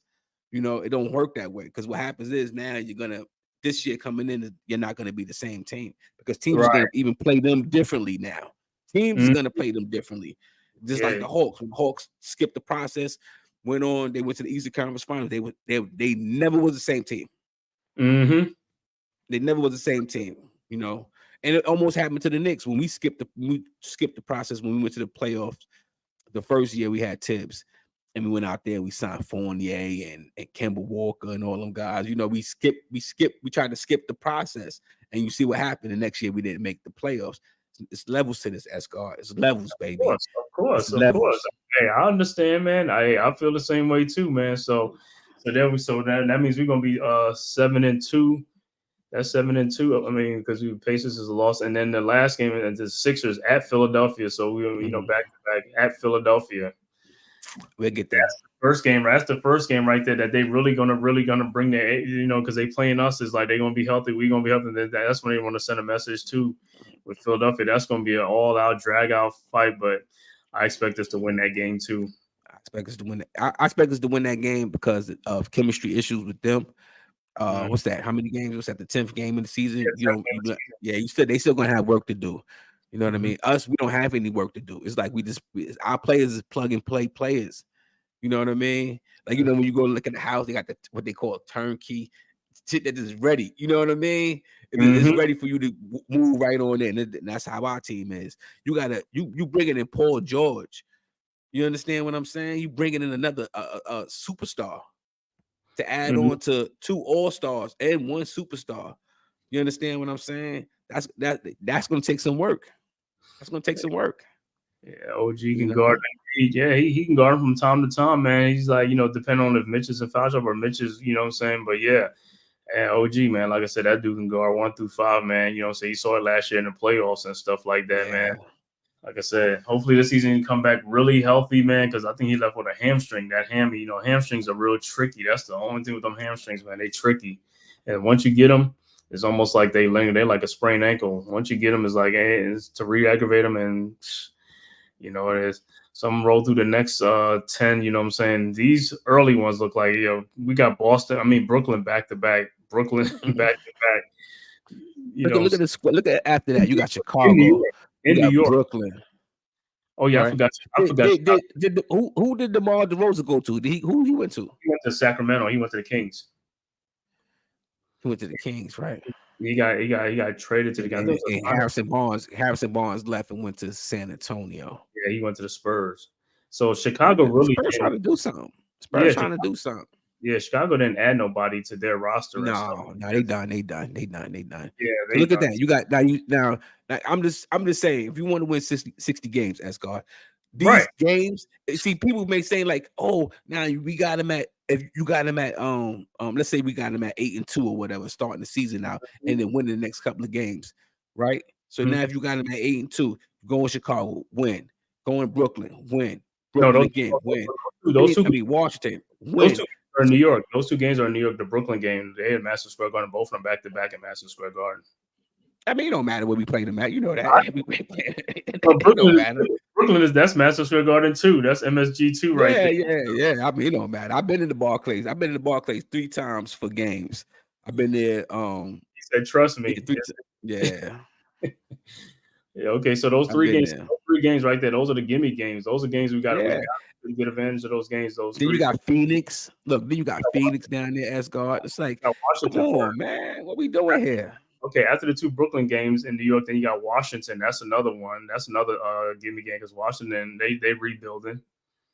Then there's the next one in Phoenix, at Phoenix, you know what I'm saying? So against the big 3. What we doing, Asgard? What we doing? Like, I mean, if this team is going to be a contender, I'm just keeping it a beam, bro. Like, I'm keeping it we're supposed to beat these teams. We better than these teams. I listen. I know that. That's what I'm saying. I'm just saying that, like, at the Phoenix game, it's like the big 3 want to come and show up, but they really got a big 2 to me because it's just Booker and probably Durant. Because Bill, I don't know, for some reason he just hasn't clicked in with them, or I don't know what's going on. It just something is off. Something is off over there. So I think that's going to be another dub for us at Phoenix. You know what I'm saying? Utah. The next game after that at Utah, that's going to be another dub. So I don't care. They got Laurie Markin and whoever that's another dub for us. you know, Denver, then at Denver, that's the game at Denver. You know, I don't know. We blew them out last year by 30 points in New York. And they got us back. They probably win. Denver probably get that game. Denver is a team you got to watch this season, especially with them getting ousted the way they got ousted. They're gonna be trying to come back with a vengeance because they're gonna look at it like they got their chip. Their window of opportunity may be closing because it's like that in the NBA now. You understand what I'm saying? It's like the times of repeats is like because teams is constantly getting better. It's more money involved. So the landscape of the champions is changing from year to year. You know, that's why the Knicks have to seize the opportunity. It's like, so when we play against these teams, you supposed to, you talk a championship, you're supposed to win these games. You're supposed to win these games. But Denver is a championship team. So, and you up in Denver and they got a lot to prove. I see that as a loss. I see the Dallas game as a loss. Some strange reason we haven't played good. I don't see the Denver one as a loss. I see the Denver one as a Knicks win because Denver, I mean, they lost KCP, they lost some a little bit other people. So really, it's only like Jokic and Murray and stuff like that. And you know, of course, Michael Porter, he shows up when he wants to and stuff like that. So I don't think they have a big bench. I don't think they have a bench like that. So they lost Schroeder. Was it Schroeder on their squad? Who was on the squad? Reggie Jackson. He's on Philly now. So yeah, so I see that as a win for the Knicks at Denver. I see that as a win. And then next game, Dallas at Dallas. I know Dallas got what they do in the offseason. Dallas, who did they get? Oh, they got Klay Thompson. And who else did they get? Was it just Klay? That was it. I think it was it. I think it was just Klay. Yeah, I mean, the thing with Dallas is like Klay Thompson, he don't really move the needle too much for me on Dallas. Nah, me neither, as God. You know what I'm saying? Kyrie and Luka, like I said, those guys are good, but those guys, for some reason, they're always hurt at some point. So you just never know with those guys. So me personally, like I said, we going healthy. I see us with a dub over there. I see us with a dub at Dallas. Now, can we lose that game? Yeah, we can lose that game. You know what I'm saying? But I see us as a dub in Dallas. Yeah, we could lose that game. We haven't played good since Brunson and been on a squad going back out to Dallas. We haven't beaten them out there. When we had that game, and there's always been some crazy nonsense out there in Dallas. Remember the last time Luka, we was up 5 or whatever. Luka threw the ball, missed the shot, grabbed his own rebound, went back up, caught the N1. You know, some out of world stuff. So, right. Oh man. So yeah, that could go down. That's a televised game too. So how you look at Dallas? Yeah, it is. Yeah, I mean that could go either way. You know, not as far as talent. It is like something like when we go back to Dallas, we haven't beaten them yet since Brunson's been on the squad. So right, he's played good out there. Well, we lost that game. We lost that game last year. Was that Kyrie dropped? What he dropped 40, 50? It was something like that. Kyrie had a big game against us. Yeah, he had a huge game against us. And then prior to that, Randall used to go down there and get busy. You know, because mind you, that's where he's from. So he used to go down there and get busy. That was like his homecoming. So I mean, I don't know. Like since Brunson been on the squad, we ain't beat him. So let's maybe we'll get this one. Maybe we won't. I don't know. Yeah. So, but it won't bother me if we lose because at this point in time, we'll be floating through the schedule. So like a loss here, loss there won't bother us. And next up, we got another game on TV against the Charlotte Hornets at Charlotte. You know, it's a noon game. It's a noon game on TV, right? What's that game? That's on NBA TV.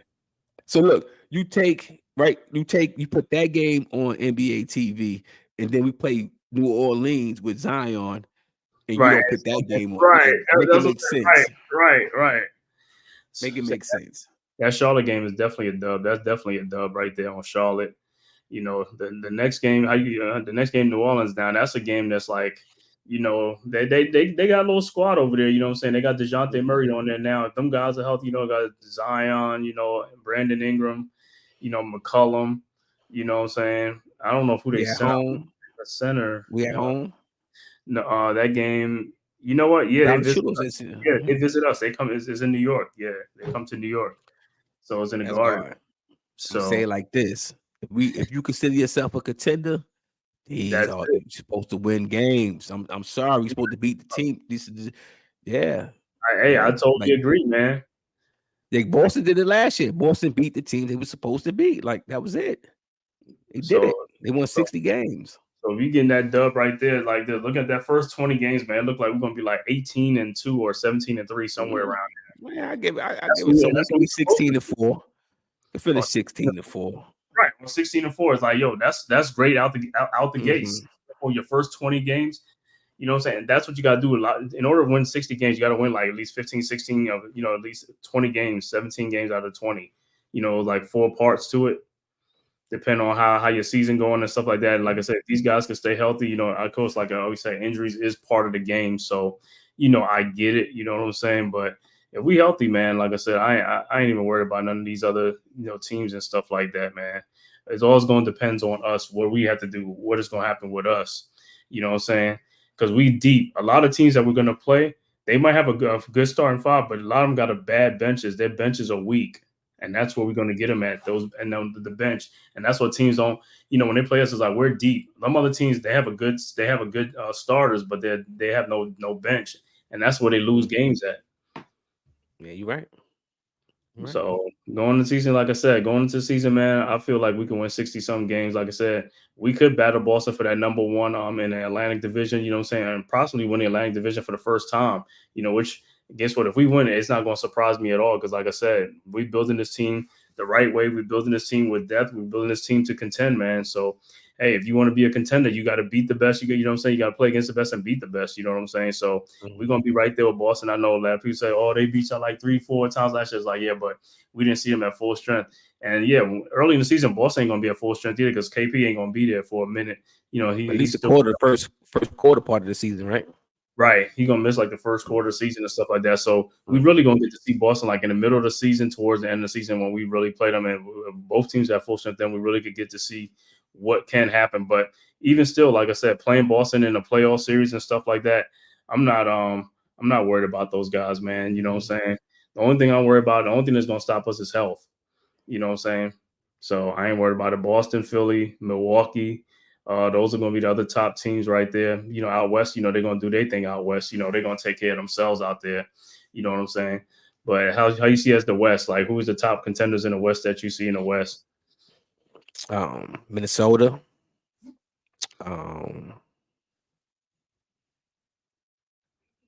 OKC.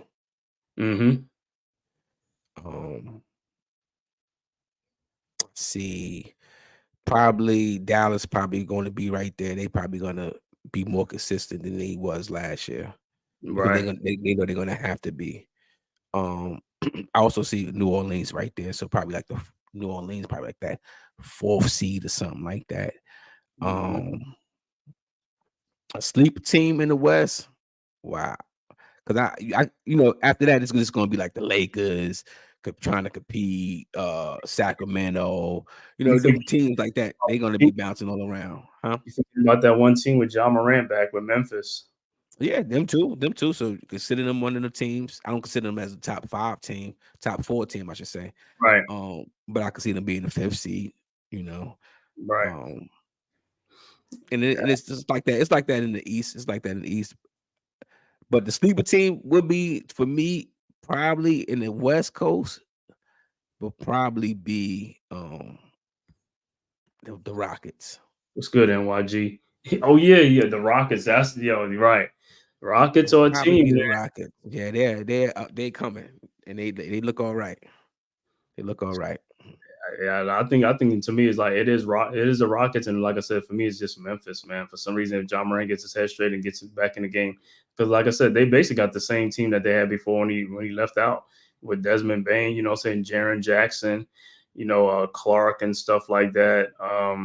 Yeah, they don't have Dylan Brooks anymore, but they got Zach Edey too, the rookie, the big guy. I want to see how he's going to be into their because if he can really transform them, as far as like a guy who could be on the floor and contribute and stuff, which I think he can, it's going to change a lot. That dude has size at 7'4" and stuff like that, So that middle ain't going to be as easy as with him and Jaren Jackson. They both of them playing in there. It's going to be hard to get down in that paint, and he's a guy who can also on offense. He has some post-up moves and stuff like that. He can score on offense, so he's not like a liability on offense. So that's another guy you might have to double team and stuff like that. Could open up their offense and stuff like that too. But like I said, but we'll see what happens with him because, like I said, that was a great pick for him. I know when they made that pick, I was like, man, that's a good pick for Memphis and stuff. They got rid of Steven Adams, and I think it was just Steven Adams. They got rid of him and stuff like that. And that guy, like I said, Zachy, like I said, he was a college, I want to say college player of the year and stuff like that. So that was a good pick for him and stuff like that. So that'll be my sleeper team is Memphis and probably Houston too, because Sacramento Sacramento should be better too. You know what I'm saying? They got rid of Barnes and got DeMar DeRozan. And DeMar DeRozan, you know, that's a bucket getter, you know, like 20 points a game and stuff like that. So I think he works better with them and stuff like that. You know, and then we'll see how De'Aaron Fox do. Sabonis, you know what I'm saying? Domantas Sabonis, you know, the double machine like Julius Randle. You know what I'm saying? So that's a team right there too, like, you know, Sacramento and stuff like that, you know, like you said. So hey, it's going to be great, man. Like I said, basketball this season, I can't even wait for the NBA this season, man. It's going to be great on both sides, the East and the West. You know what I'm saying? It's going to be good. These games are going to be much more competitive, much more parity in the league and stuff like that. So, you know, Knicks fans, like I said, this is the first time we've been hyped up in a long time. You know what I'm saying? It's like I don't even have no anticipation for the season. It's just like that's how calm. much for the first time. That's how I was going to. I was a little bit like I want to see, but then when we started playing and I started seeing the team play, it was like, yeah, this team's pretty good. You know, this team is pretty good. You know, and you know they showed us they was pretty good, and then to come back healthy. It's like, I'm like, the season can start whenever. The regular season doesn't matter to me anymore, Asgard. I know. Keep it real. If this team is going to be considered a contender, the regular season it got to be treated like a stepping stone. Has to be treated like a stepping stone, because I wouldn't be surprised if Boston treated that way. You know, you see the teams win a championship and they treat it that way, like they treat the regular season like now it's just a stepping stone.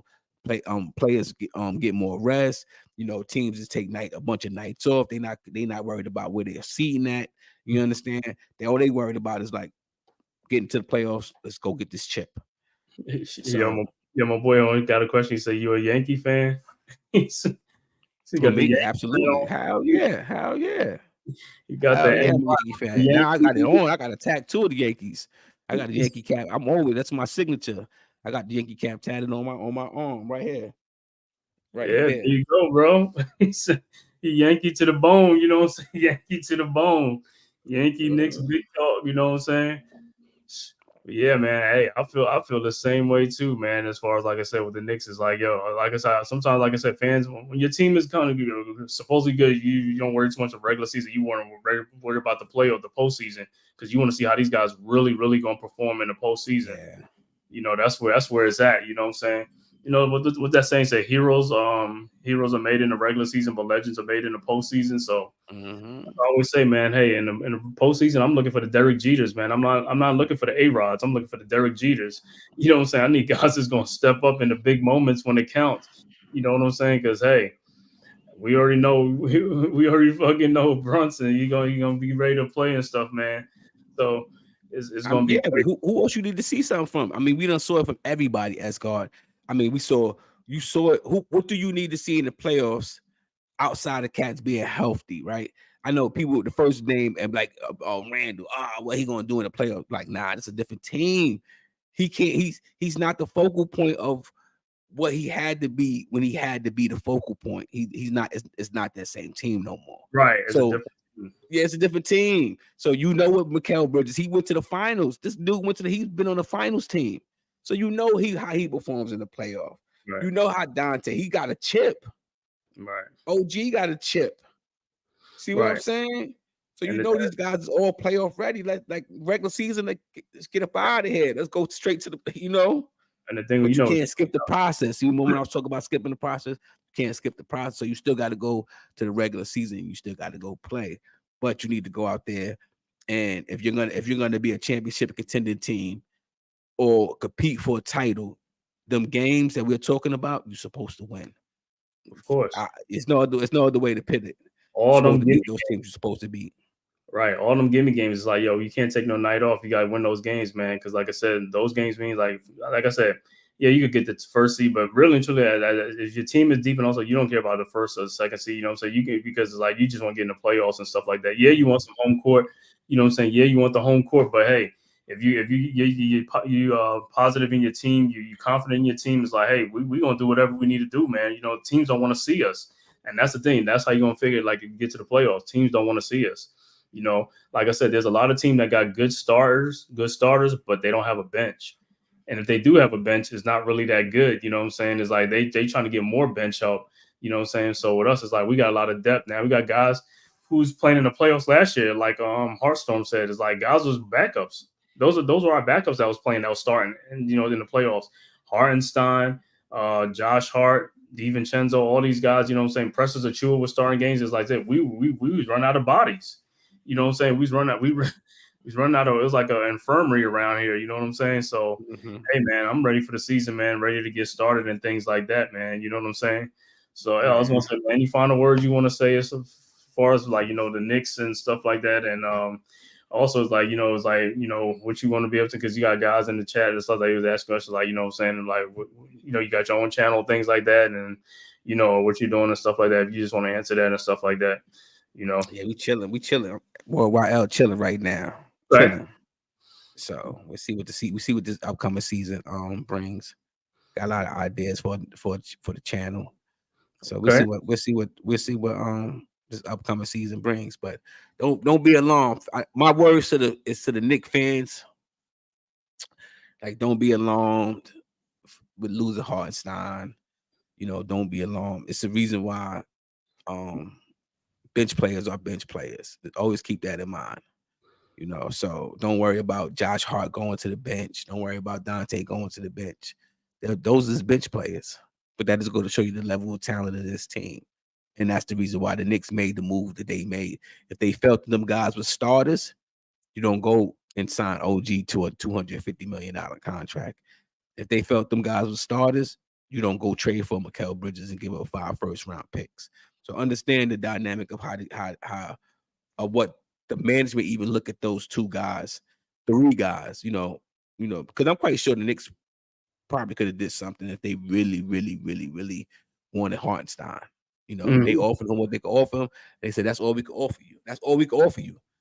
But if you really, really, really, really wanted him, yeah, you could have dangled some picks in front of OKC and did a sign the trade. You could have did some things to make him stay. You could have worked out some things. So they didn't want him that bad, you know. But at the end of the day, don't worry. You know, this team is a championship contender team, and we supposed to be the teams we're supposed to be. That's how I just look at this upcoming season.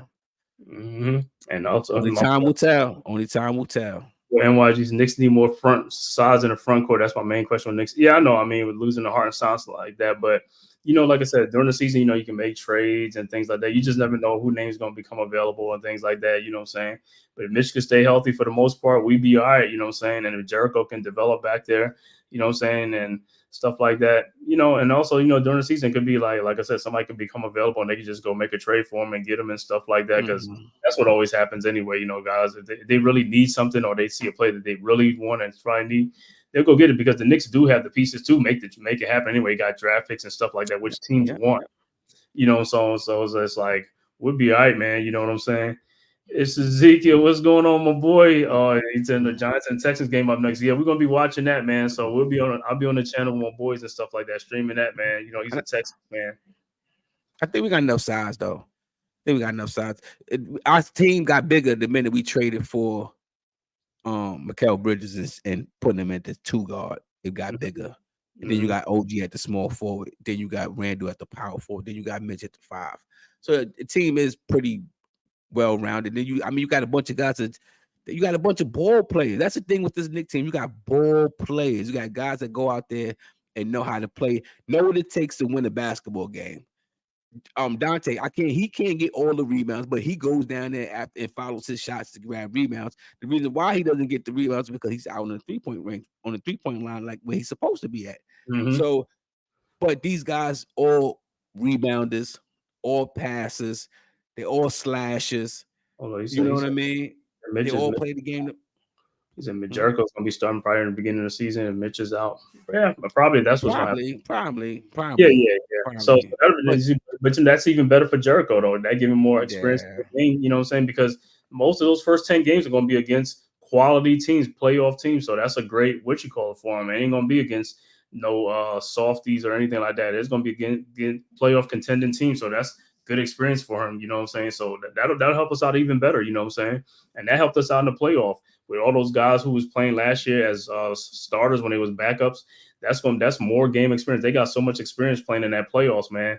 So that's gonna help us out even more, man. We got a bench now that's like really kind of they could be starters though. They did start. You know what I'm saying? A lot of teams can't say that though. A lot of teams cannot say that. You know what I'm saying? I mean, you look at Jalen Brunson. This dude was surrounded by like 4 bench players.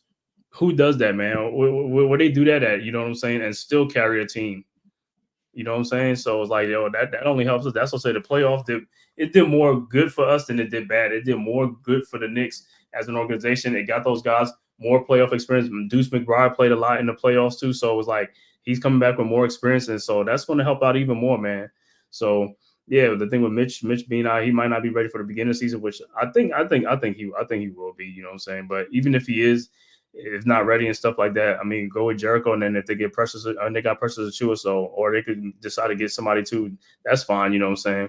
But we need Mitch for the postseason run. That's what we really need Mitch for the regular season's fine, but we need him for that postseason because when he's in there, he dominates in that paint, man. He dominates on the defensive end and stuff like that. That's the main thing, man. Yeah, I know Mikal ain't physical though, but like I said, we got other players that's physical for the Knicks. So I mean, he'll blend right in. You know what I'm saying?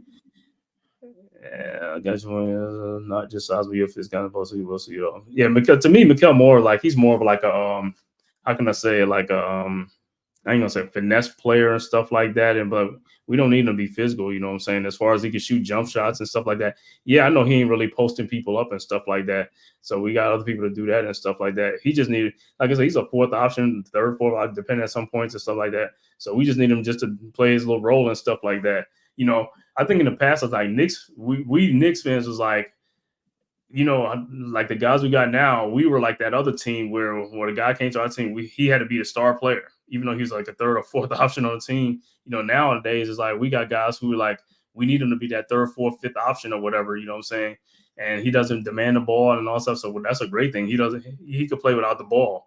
You know, we need a lot more guys that can play without the ball, and that's a great thing for us. Yeah, we got guys that what you want from a team is when your number is called. We don't need you to go out there and score 20, 30 a night. We just need you to make the shots that you're supposed to make. And then I think DSJ said it earlier about being consistent. That's the main thing about being a championship team. You got to be consistent. You got to be consistent. So when your number is called, you may not score the numbers you used to. It goes for Randall too. But down the stretch, Randall, we're gonna need you to go down in the post and go get those points. So we need you to make those baskets. Right. You know what I mean? So we may not need it quarter 1 through 3, but come fourth quarter time, yeah, this is when we need Randall. This is where the game slows down at. This is where you need guaranteed back to the basket, go get this bucket. And you need somebody to go do that. And I think Randall could do that. Now he got to make the basket. So I just think being consistent is going to be the key with this team. It don't matter who you got out there. Just when your number's called, make the baskets. And that's what you saw last year. You saw them guys when they from Deuce to Josh Hart, who's not a scorer. You know, even at times we saw Precious Achula scoring. We saw Hartenstein scoring. Just score when your numbers called. That's it. All right, man. But yeah, people, man, yeah, if you've been here this long, man, please hit that like and subscribe button. Also share, man, on all social media platforms. You know, give me that thumbs up, give me them like buttons and stuff like that. Hit that like button, man. But before we go, man, I'm gonna shout out the chat, man. Everybody who came through. Coach Ed Gladney's Amazing World of Sports. You know what I'm saying? Go subscribe to his channel too. Part of the Big Blue Crew Sports Network and stuff like that. He does excellent content. Knicks, Giants, Rutgers football. If you're into Rutgers football, you know, WNBA Liberties and stuff like that. He does their channel. Also, RC Hawkeye. He does the Iowa Hawkeyes Ladies, Las Vegas Aces, WNBA, and also the Indiana Fever and stuff like that. Great guy. Subscribe to his channel too.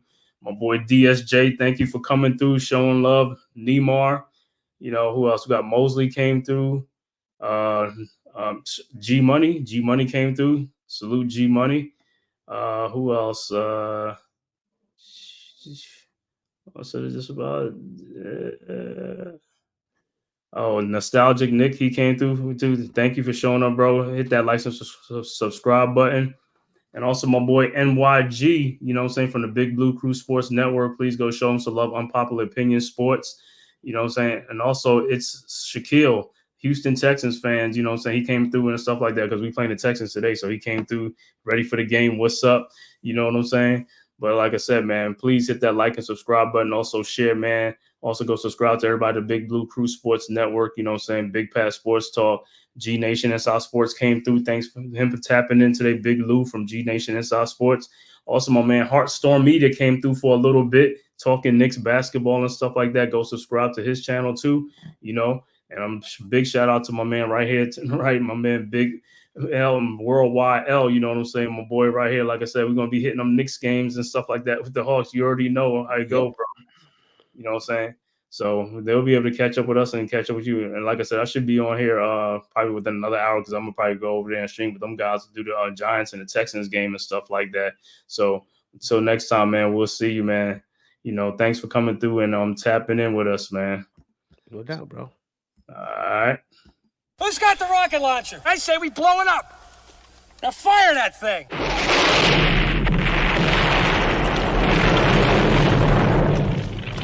It's for the city of sports, playing with a giant Nick. With my man S. God. That's him. You feel the vibe? That's me. We going live. That's us. That like button shared, you been subscribed. Stadium. That MetLife, Big Blue, home of the Braves. Yeah. That turnpike, you can see that's where the game's played.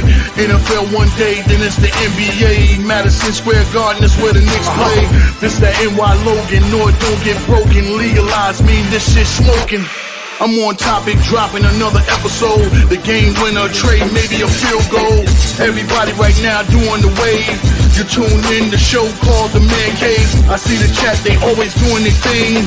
Big views, 85-inch screen. The game's on, you rush and bleed. Remain calm, you on the road and chill. Do the watch along. The show's on, the host, you know it's S-God. It's no telling the panel filled with guest stars. You now rocking with the voice, you know what it is. It's your boy J Boogie. You now rocking with my man S-God. I support him to the fullest, you heard? My man Mike Blaze. This is Alter Productions. What that mean? We about to alter everything that's playing. Tune in. My man S.G.O.D.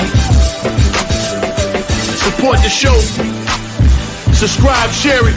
Most importantly, hit that like button.